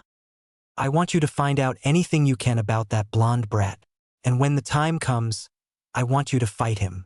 You're probably the only one who can keep up with his speed. As you wish, Zabuza-sama. The next morning, when Naruto was exiting the house with Tazuna, Kakashi had joined Naruto in guarding the bridge since he had mastered the tree-climbing exercise. When Naruto had asked him why he wasn't going to teach the boy water walking, Kakashi simply smiled and said, I'll leave that to you. Naruto had simply rolled his eyes and motioned Sai to follow them. When the trio reached the bridge, Naruto dispelled the clones from the night before and replaced them with a fresh batch. No use giving himself a massive headache by absorbing more than a full day's memories from so many clones all at once. Naruto then created 2 more clones, one to stick with Tazuna and the other to show Sai how to walk on the water to the bridge. Once everything was taken care of at the bridge, Naruto took off, shocking all of the workers by seeming to disappear in thin air. Naruto joined the slipstream and took off to explore the island a bit. While he could have sent clones to do this, it was much quicker for Naruto to do by himself since he could use his chakra sonar technique and not worry about being dispelled when he ran out of it. First though, he wanted to see how his former classmates were doing. Scene change, Team 7's training area. Kakashi suddenly sensed a ton of chakra coming from the direction of the unfinished bridge and thought, here he comes. Right after that thought, he said, hello Naruto. Naruto smirked from his position next to his fellow jounin and mentor and said, hey Uncle Kakashi. Just wanted to see how they're doing and tell you that I'm going to look around a bit. Kakashi nodded and said, I have no problems with that. But if you find Gato's base, don't do anything drastic without telling me first. No telling what would happen if we acted too hastily. And as you can see, they're doing fairly well. It was true. Sasuke had made it about halfway to the top while Sakura was resting in one of the highest branches. Naruto nodded before he gave Kakashi a salute and took off again. True to Kakashi's prediction, Naruto had found Gato's base. As he studied the base from a high tree branch wondering if he should go ahead and scout it, he spotted a figure that looked like a boy his age exiting the ramp and entered the woods. Deciding to follow the boy, he dropped down from the tree and began following him using his high jounin stealth to follow him without chakra. He had a theory who the boy was, and it would do him no good to tip off the kid by using chakra if he was right. Following the boy to a field where he began picking herbs, Naruto considered his options. He could either confront the guy now and possibly save himself the trouble of having to fight both him and Zabuza at once at a later date. He could just leave the boy alone and hope for the best, something that Naruto really did not want to do. Or he could try to learn as much as he could about the boy. Naruto then remembered Kakashi's order. Even though the two were both jounin, Kakashi had superiority out in the field due to him having been a former Umbu captain before he left and became a regular jounin. Deciding that his third option was still within his order's parameters, Naruto moved around the clearing to make it seem like he came from the village. Once he was in place, Naruto began walking into the clearing. The boy quickly caught sight of him, and Naruto noticed the boy almost imperceptibly stiffening when he saw who it was, confirming to Naruto that he was aware of who he was facing. Naruto put on a warm smile and said, I must admit, I wasn't expecting to find someone way out here. The boy smiled as well, though Naruto noticed most of it didn't reach his eyes, and said, well, this is the best place to find the herbs that I need. Naruto nodded and said, true. Some of these herbs are pretty good for medicine. Take this one, for example. He bent down to pick up a herb he recognized and said, this one is a good one for treating the pain that comes from first and second degree burns if mixed with a couple of others and turned into a paste. The boy cocked his head and said, you seem very knowledgeable about them. Naruto chuckled and said, I had to be. I can't tell you how many times I've burned myself. The boy rose an eyebrow and said, really? You don't look like you've been burned often. Naruto smirked and said, and you don't look like you're actually a boy with that pink kimono, but we all like to hide certain things from others. The boy stiffened just a little and said, yes, that's true. Naruto then shook his head and said, where's my manners? I'm Naruto. The boy gave another one of those smiles that didn't quite reach his eyes and said, Haku. Naruto nodded and said, "So, you collecting these for someone who needs them, or are you like me who likes to have some handy in case of emergencies?" Haku looked hesitant before he said, "These are for someone that's a precious person of mine. Tell me, Naruto, do you have anyone that is precious to you?" Naruto cocked his head trying to figure out where the boy in front of him was coming from but said, "Yeah, I've got a few." Haku smiled again, and this time it did meet his eyes as he said, "Then you must be truly strong, for I believe that it is only when you are protecting something that is precious to you do you become truly strong." Naruto smiled and said, "A good thing to believe." He then frowned and said, "Unfortunately, I know one person who would not agree. His whole clan was killed and he's obsessed with revenge. All he cares about is getting stronger and he thinks that everyone else is just dragging him down." Haku frowned at this but shook it off and said, "Maybe he will come to his senses someday." "Yeah, maybe," Naruto said softly before seeming to brighten up a bit. Smiling at Haku, he said, "Well, I better get going. See ya, Haku." And with a two-fingered salute he turned around and disappeared, making Haku go wide-eyed. As Haku recovered from his surprise, he thought, "I hope I can match his speed when the time comes." As Naruto ran, he thought, "Now that is one interesting kid." 5. Final preparations/meeting on the bridge. Scene: Tezuna's house. Naruto and Sai were seated next to Tezuna and Tsunami as they ate their dinner waiting for the rest of Team 7 to come in from training. Inari sat across from the two Nin glaring at them as he ate. Hearing the door open, Naruto sent a quick chakra pulse that was so small, only a sensor could sense it if they weren't right next to the blonde. Sai rose an eyebrow as Naruto went back to eating, unconcerned with whoever was coming in. Sai understood why as Kakashi walked in with a slightly exhausted Sakura and a moderately tired Sasuke following him. As the three sat down, Kakashi turned to Naruto and said, "So how did Sai do?" Naruto shrugged and said, "About as well as can be expected. He got the concept almost instantly, but as we both know, it takes more than that when it comes to walking on any kind of liquid." Kakashi nodded as Naruto continued.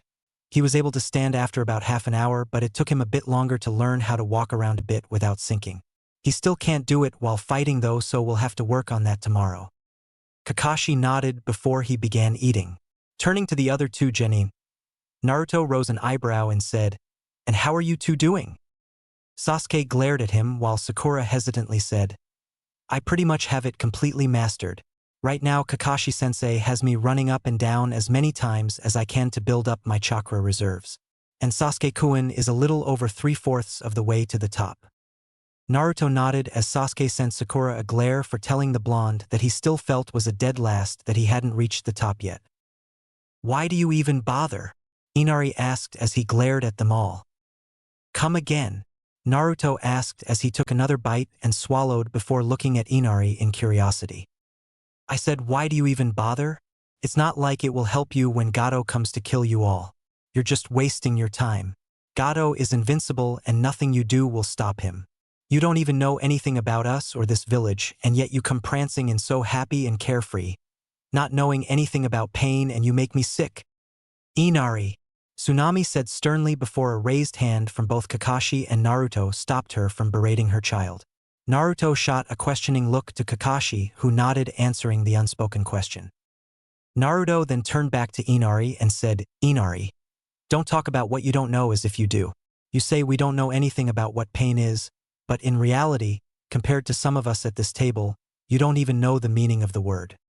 Inari glared, but before he could open his mouth, Naruto continued. "Let me guess. You probably lost someone to Gato, right? Most likely your father or someone who was like one to you, since it's only you, your mother, and your grandfather living here, and that picture on the wall looks like a person has been ripped out of it. Well, let me tell you something, you only lost one person, but Uncle Kakashi lost not only his father, but his two teammates and his teacher as well.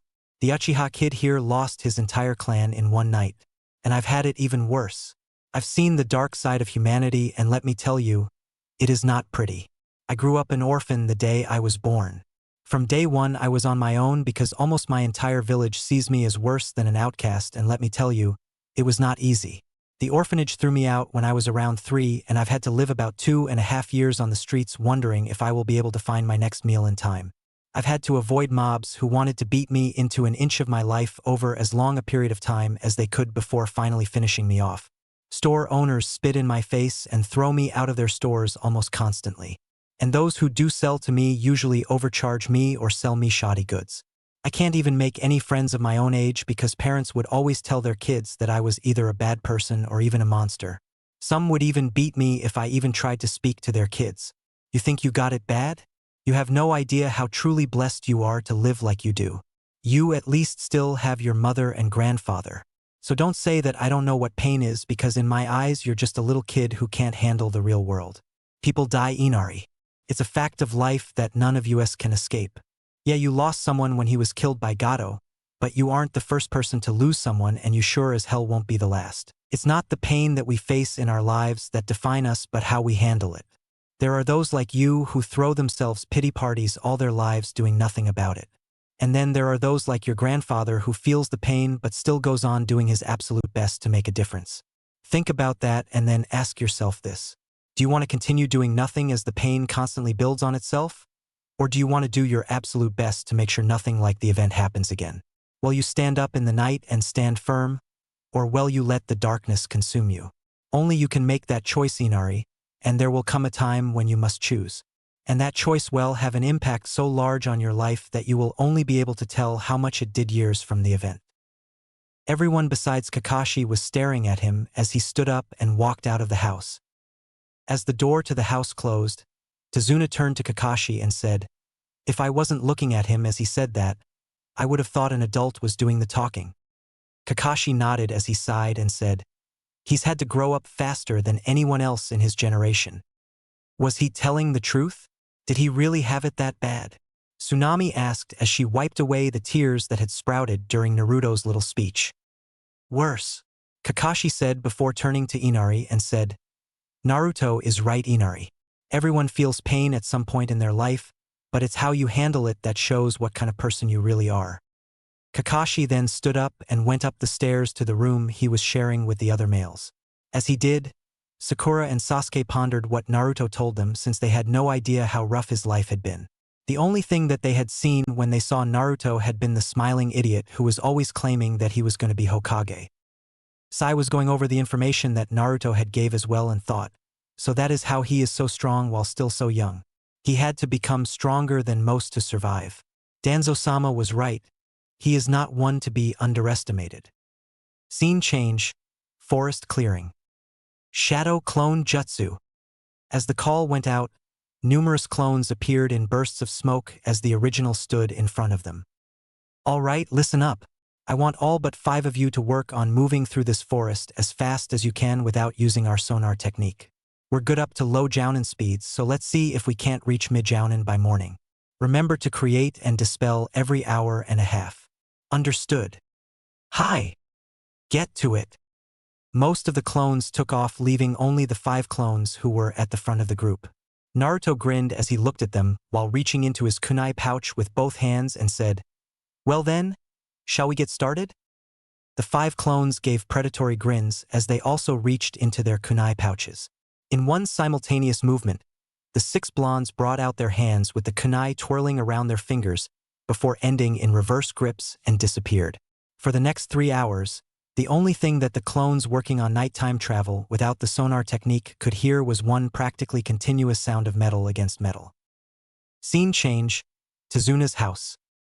The next morning, everyone was seated at the kitchen table eating breakfast except for one blonde. Sakura glanced at the empty seat that had a plate placed in front of it before turning to her teacher and said, "Kakashi-sensei, don't you think one of us should go looking for him?"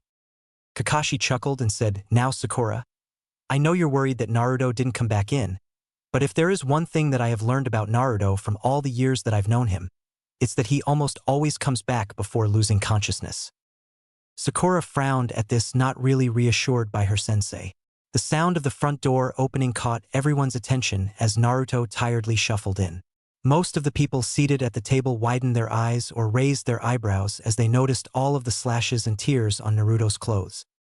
As Naruto sat down with a tired grunt and pulled his plate towards him, Kakashi chuckled and said, "So how many did you get up to and last against Naruto?" Naruto tiredly took a bite out of his breakfast and swallowed before saying 5, and we went all night.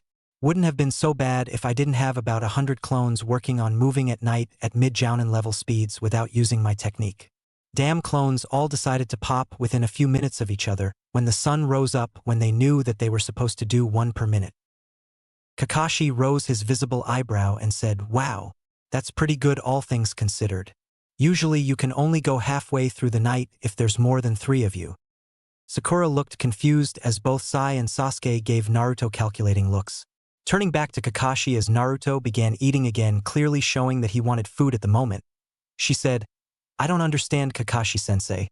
Why would Naruto need to work on moving at jounin speeds at night if he's already so fast?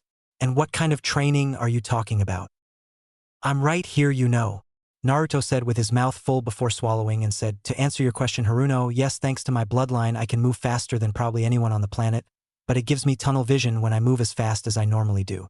To counteract it, I use my huge chakra reserves to make a constant field that is moving away from me that I use sort of like echolocation to be aware of my surroundings. However, if I ever fight that way with a Hyuga or a Uchiha with their dojutsu active, it would effectively blind them for a while if not permanently since they can see chakra. So I have to work on not relying on the technique so much when I move. As for the training I myself did, I merely went against 5 clones and we fought as fast and hard as we could all night while we had joined the slipstream. Does that answer your questions?" Sakura nodded, then cocked her head and said, "Wait, what's the slipstream?" Sasuke's eyes narrowed, probably planning on somehow joining the slipstream that made Naruto so fast. Poor ignorant fool. Naruto smirked as he saw Sasuke's expression and said, "Sorry, Uchiha. This is one thing the council can't ever be coerced into handing over." Looking back to Sakura, who was beginning to glare at Naruto for the statement, he said, "The slipstream is the name my father gave our bloodline since it doesn't have an official name. Understandable considering he was the first one to find out about it, maybe even the first one to ever have it.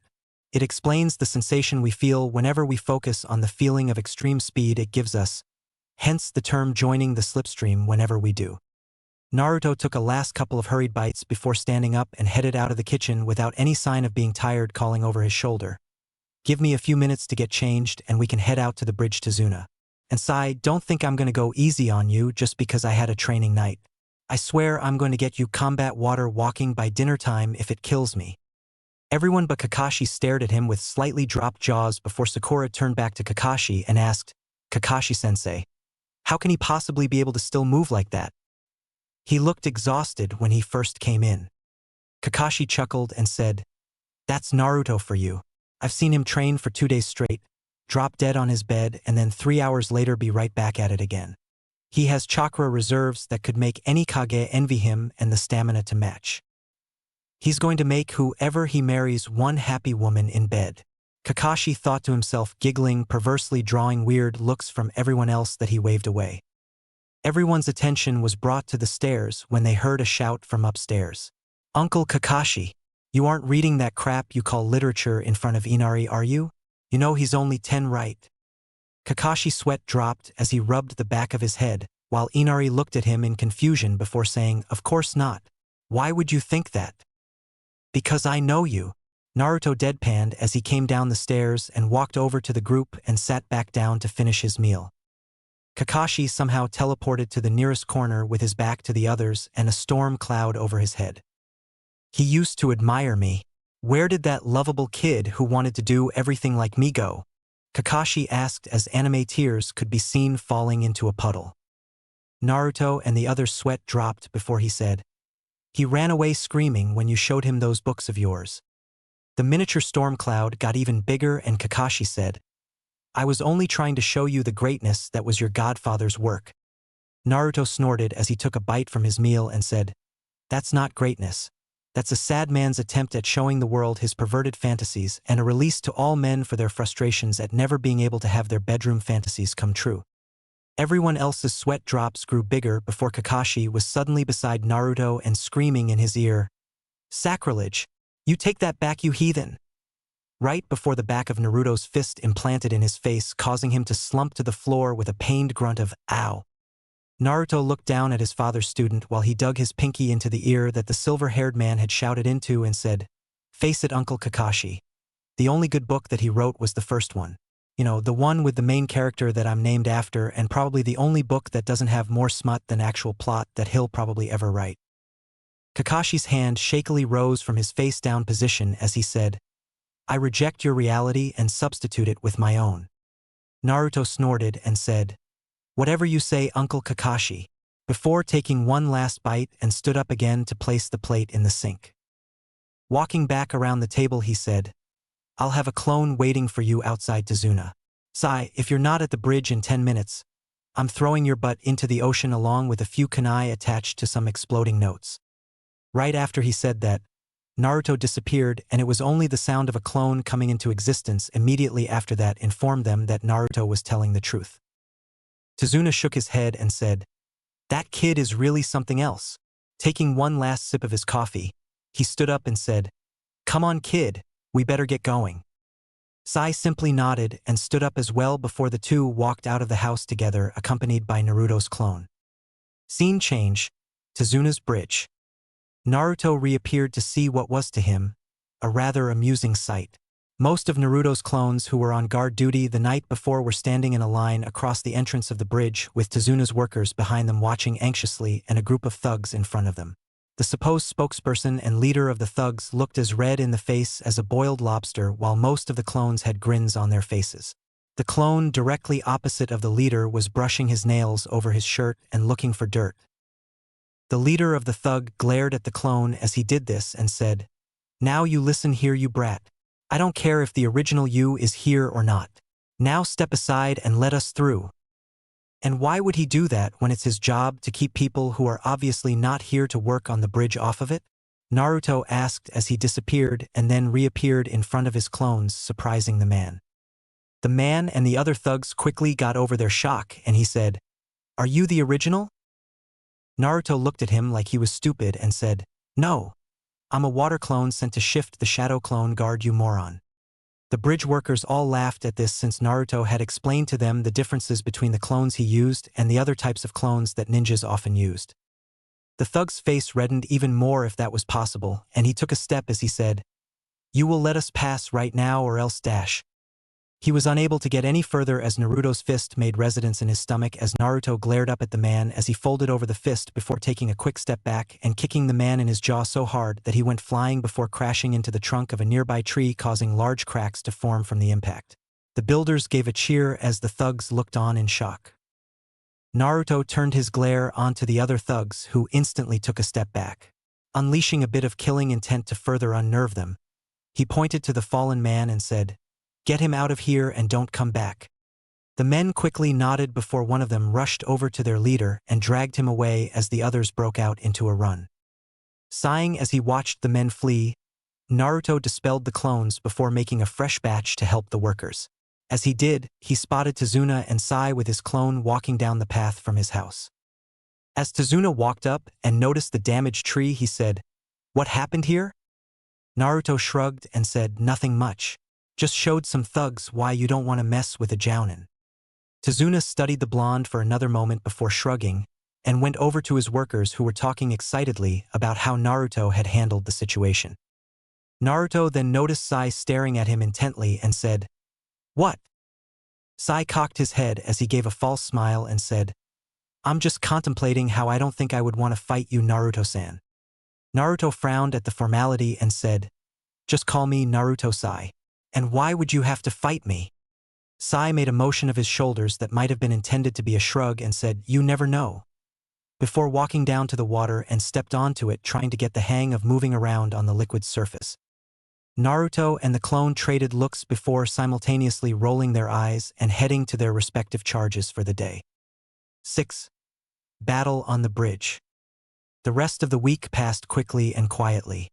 Sai had mastered combat water walking to a point that he could spar with Naruto for about 30 minutes by the end of the week.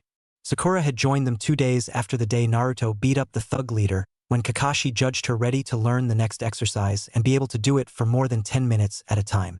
She took to it just as fast as she did tree climbing, but had to constantly walk around the surface of the water to get her chakra reserves even higher.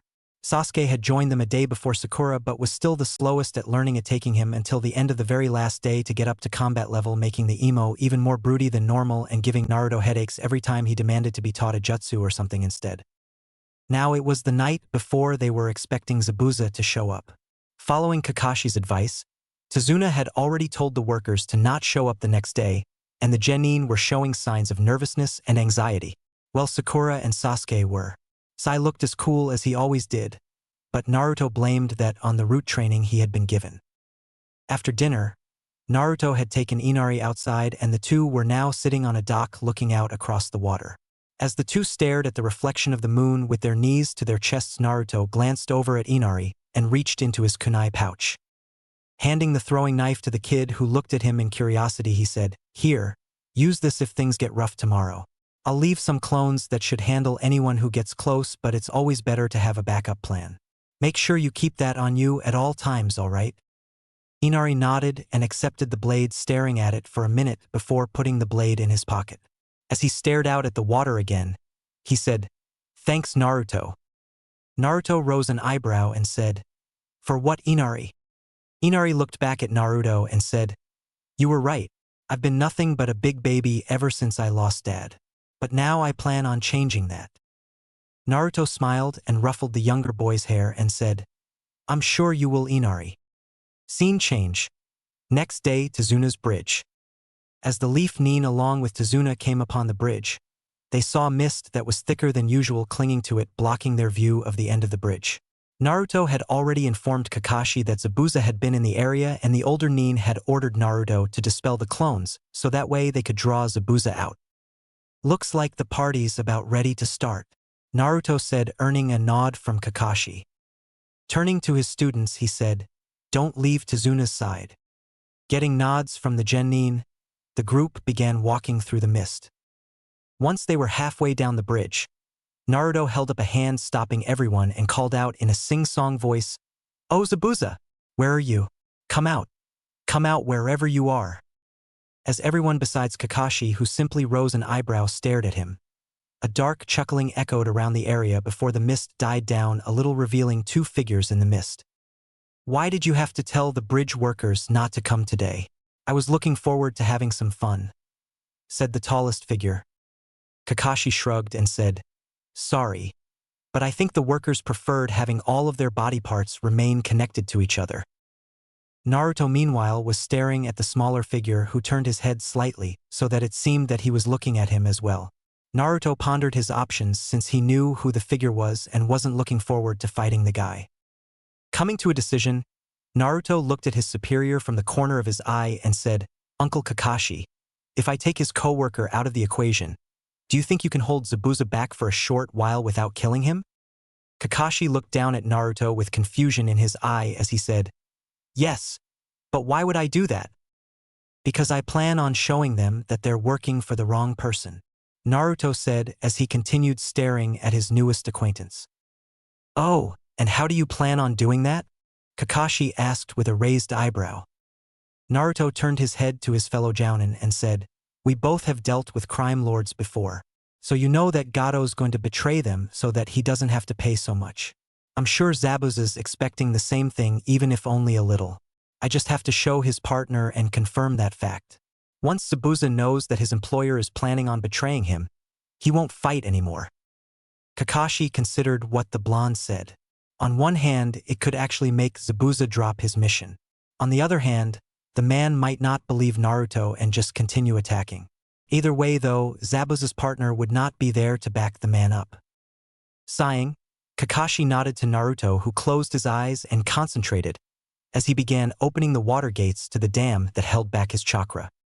As Zabuza felt the chakra presence in the younger jounin rise, he growled out, "Haku, get ready." "Yes, Zabuza-sama."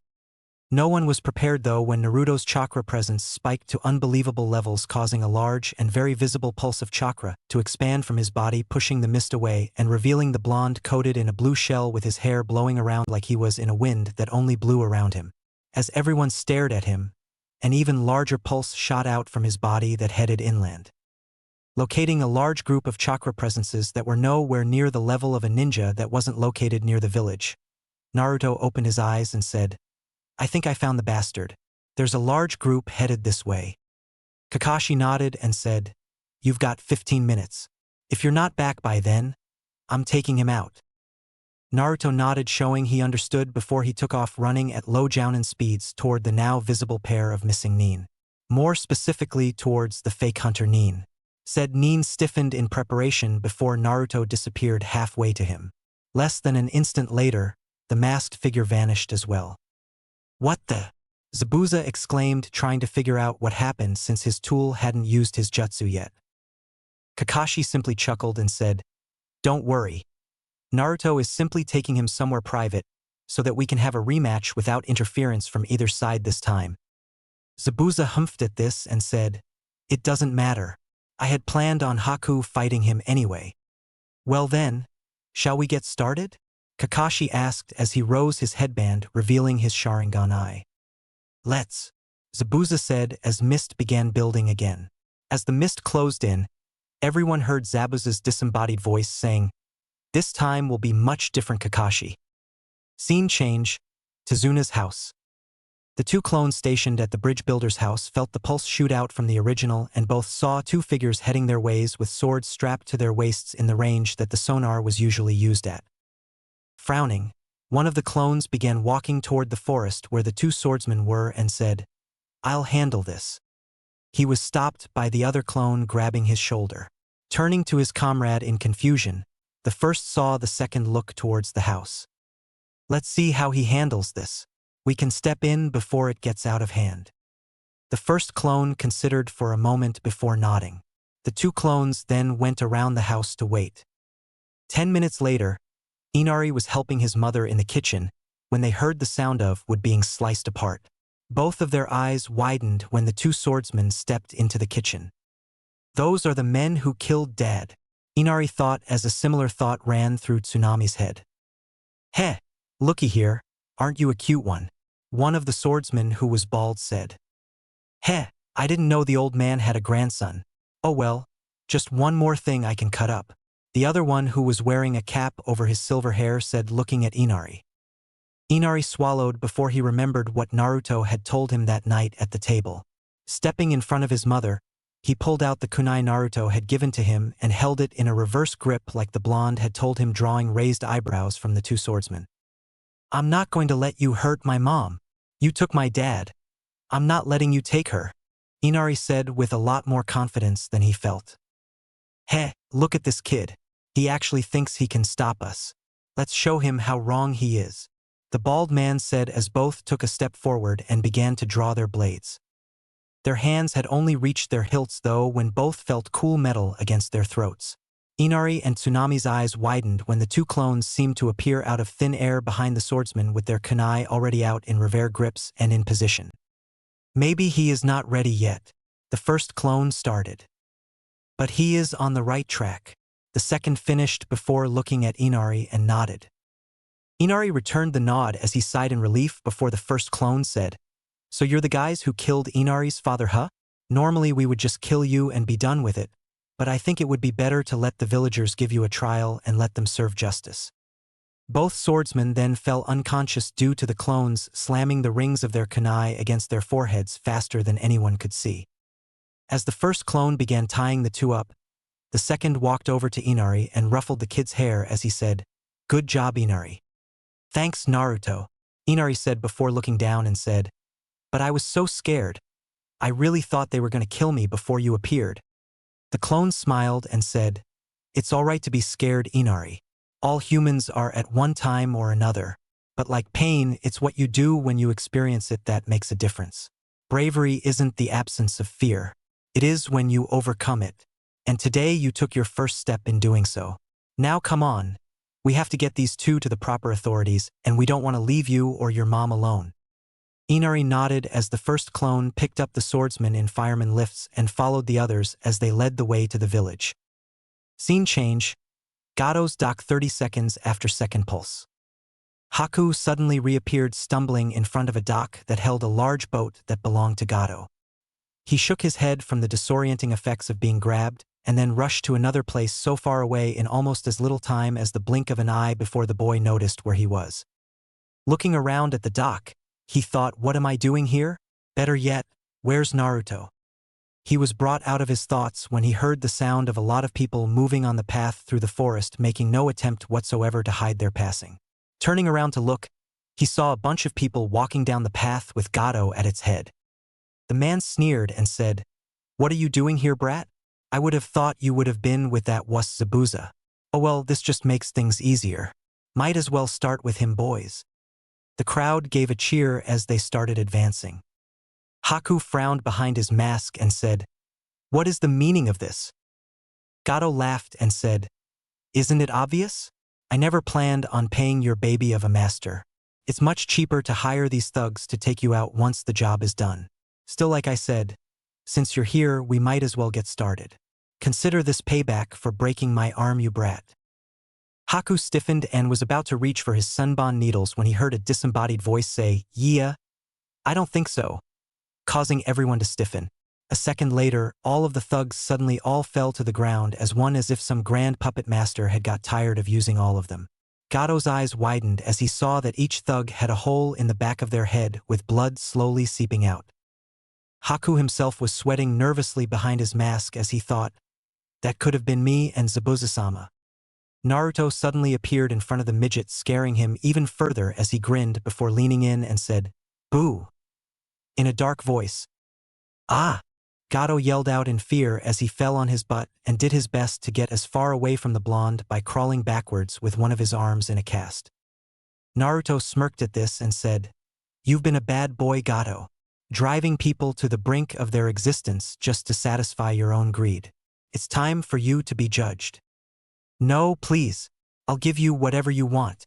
Money, women, land, whatever you want," Gato said in fear as he continued to crawl away from the blonde, who had begun taking small steps toward the crime lord while Haku merely stood watching. "Whatever I want," Naruto mused before saying, "All right, I'll let you live if you give me one thing." Gato's eyes showed his relief as he said, "Of course, whatever you want." Naruto's eyes hardened and he said, "I want you to bring back Inari's father and everyone else you killed." Gato's eyes widened even further than before. Just as he began stuttering a response to the demand, Naruto disappeared and Gato's head separated from his neck as Naruto reappeared behind the body with it in one hand and a kunai with wind swirling around in his other. Naruto spat at the body and said, "He got off easy in my opinion. Don't you think so, Haku?" Haku jerked and said, "You knew?" Naruto nodded and said, "Since I spotted you leaving Gato's base that day.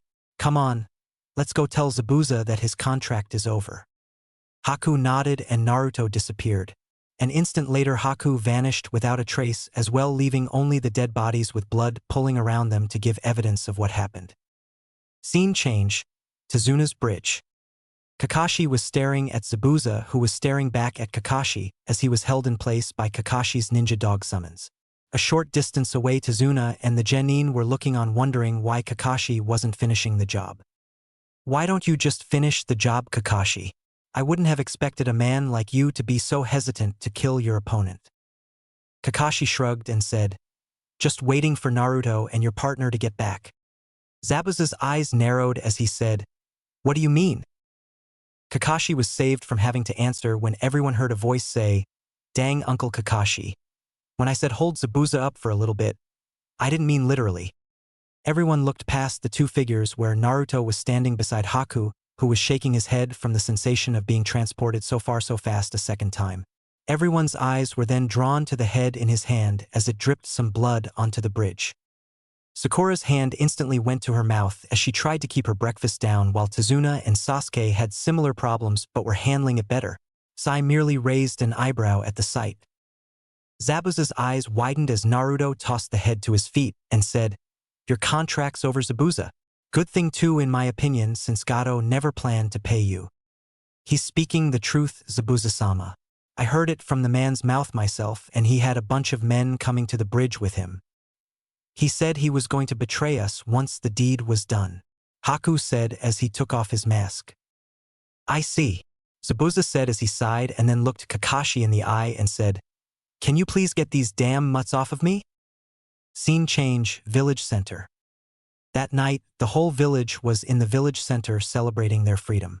As some of the villagers sorted through everything Naruto and his clones had retrieved from Gato's base, the others were having a feast and dancing. Zabuza and Haku looked down from the roof of one of the stores. On either side were Kakashi and Naruto. "So what now, Zabuza?" Kakashi asked as he saw his students in the crowd. Sakura was fully enjoying the atmosphere while Sasuke watched the activities dispassionately while Sai was off to one side drawing. "Not sure. I guess it's back to the road for me," Zabuza said. "You could always join the Leaf. We could put in a good word with the Hokage," Naruto said as he watched the people below him. Zabuza shook his head and said, "He wouldn't allow it. Not if he doesn't want trouble from the hidden mist village for harboring one of their missing nin. No, I'm afraid that life on the run is the only one I have in store for me now. Although I think I may hang around here for a while." Naruto frowned before Zabuza caught his attention as he said, "Kakashi, will you do something for me?" Kakashi glanced over at the man and said, "What is it?" "I want you to take Haku back to the Leaf with you. He's not an actual missing nin, so your Hokage should be able to let him in." Haku's eyes widened and he said, "Zabuza-sama?" Zabuza turned to the boy he secretly thought of as a son and said, "Listen to me, Haku. I don't want life on the run to be the only thing that defines your life. It'll be better for you if you had a place you can call home and not have to constantly worry about Hunter Nin."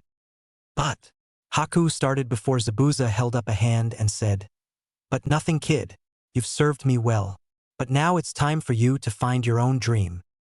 Haku began to tear up before Naruto put a hand on his shoulder, causing him to look at him as he said, "I'll make sure he's taken care of." Zabuza nodded and said, "Thanks, brat." Scene change 3 days later. It didn't take long for the bridge to be completed now that all of the villagers could help without needing to fear for them and their family's safety. Once it was time for the Leaf Nin and Haku to head home. As the small group stood at the foot of the bridge with the village in front of them, Tazuna stepped forward and said, "Thank you for everything you've done for us."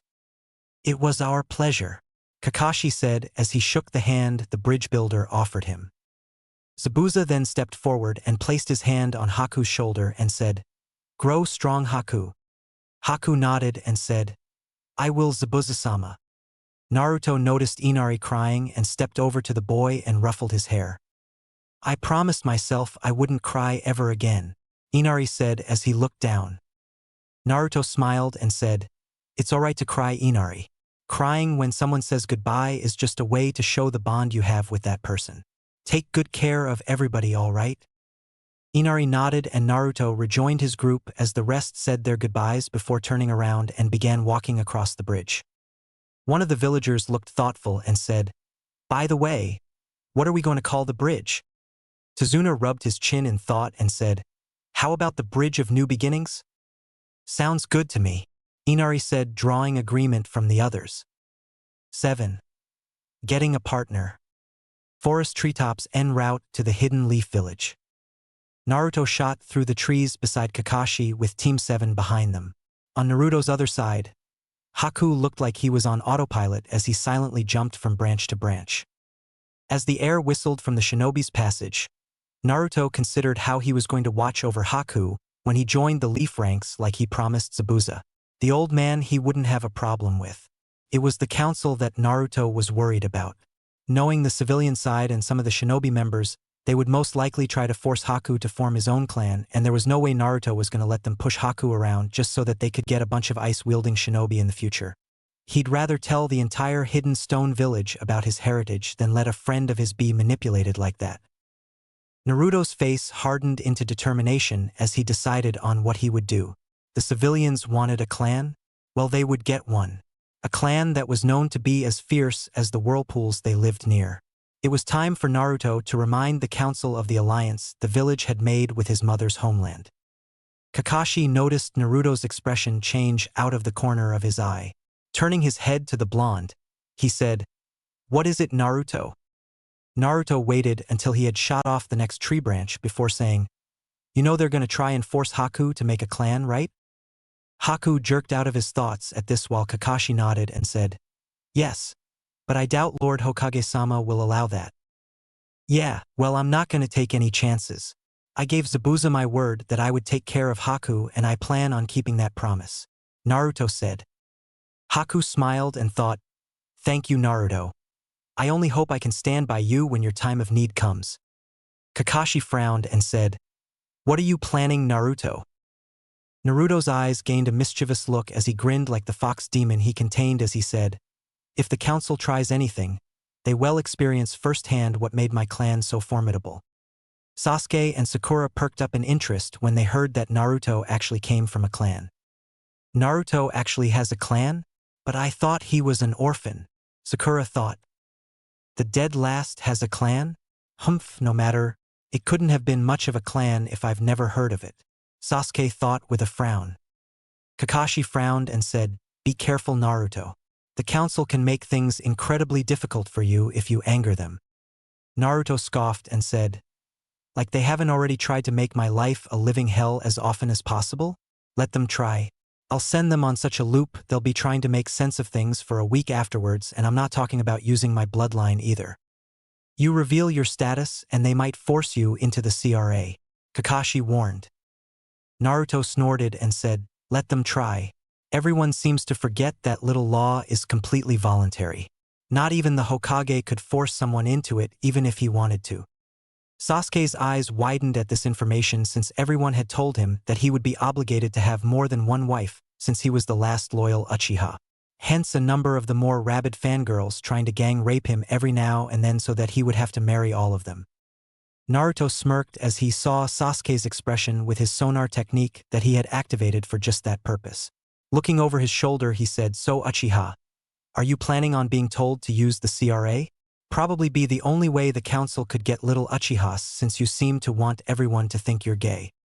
Oh boy, Kakashi thought as Sasuke saw red and launched himself with a war cry at a, in his opinion, way too annoying blonde to let live who was maniacally laughing as he easily avoided the enraged Uchiha and kept bouncing from tree branch to tree branch avoiding the kunai, shuriken, and even occasional fireball sent his way. Sakura was blushing both from embarrassment at one thing that Naruto had implied and anger at another, as she shouted out to the two boys who were constantly moving ahead of the group. Get him, Sasuke-kun. Make him suffer. Kakashi sighed and thought to himself, I thought I asked him not to antagonize them. Haku's sweat dropped and thought, how can someone be so mature 1 minute and then act like that in the next? Sai merely raised an eyebrow and said, I don't see what putting Dick Less through the CRA would accomplish. It wouldn't matter how many women marry him if he doesn't have the proper tools to make a clan. Kakashi's eye widened as he knew what was about to happen next as he looked back over his shoulder. Sure enough, Sakura's face had reddened even further as a dark aura surrounded her. Sigh! Sakura ground out before launching herself at the boy who gained a fake smile and dodged the girl's charge much the same way as Naruto did with Sasuke as the two shot through the forest with the kunoichi, trying to kill the rude operative. Haku's sweat dropped again as Kakashi sighed. Turning to the scarecrow Jounin, he said, I'm going to have to get used to this, aren't I? I'm afraid so. At least Naruto isn't a part of Team 7, so it shouldn't happen too often. Kakashi said as a particularly large fireball was seen exploding up ahead, followed by Naruto's laughter as he shouted, Hey Sasuke, I think I felt a breeze that time, followed by Sasuke's roar of anger. Kakashi sighed again before saying, Come on, we better catch up to them. I'm not sure I actually want to, Haku said before the two increased their pace to be right behind the two pairs of attempted murderers and their tormentors. Scene change. Hidden Leaf Village main gate. It was just another boring day for Kotetsu and Izumo as they were once again assigned gate duty. That is until Naruto and Sai landed side by side and turned around just as a panting Sasuke and Sakura landed behind them. You two enjoy your exercise? Naruto asked with a raised eyebrow as Kakashi and Haku landed behind the exhausted pair of genin. I'm going to kill you dead last. Slowly, painfully, Sasuke growled out, too exhausted to attack the blonde anymore. You know, flat chest, I'm surprised you can actually be a ninja. I would have thought that an abnormal forehead such as yours would make getting to places quite a task. And Dickless seems to be missing more than just his tool. He had no stamina whatsoever. How he will survive in bed is beyond me. Sai, when I get through with you, not even the tracking teams will be able to find you. There won't be anything left. Sakura growled out, also too tired to actually follow with her threat. Kakashi stepped forward and put a hand on each of the exhausted Genin's shoulders and said, Now, let's not fight now that we're home. Haku merely shook his head and thought, what have I gotten myself into? Naruto simply smirked before turning back around and walked over to the gate booth and signed the team in as he said, Team 7 and Jounin Naruto Uzumaki, returning from mission to wave with possible new recruit Haku Momochi. Haku's head turned so fast Kakashi actually heard it crack a little as he stared at the blonde in surprise. Zabuza asked that you take his name when you joined us, Kakashi said as Haku switched his attention to the scarecrow standing next to him. As Haku was trying to work out what he was feeling from that revelation, Naruto was enjoying a nice conversation with the eternal Chunin, as the two were often called.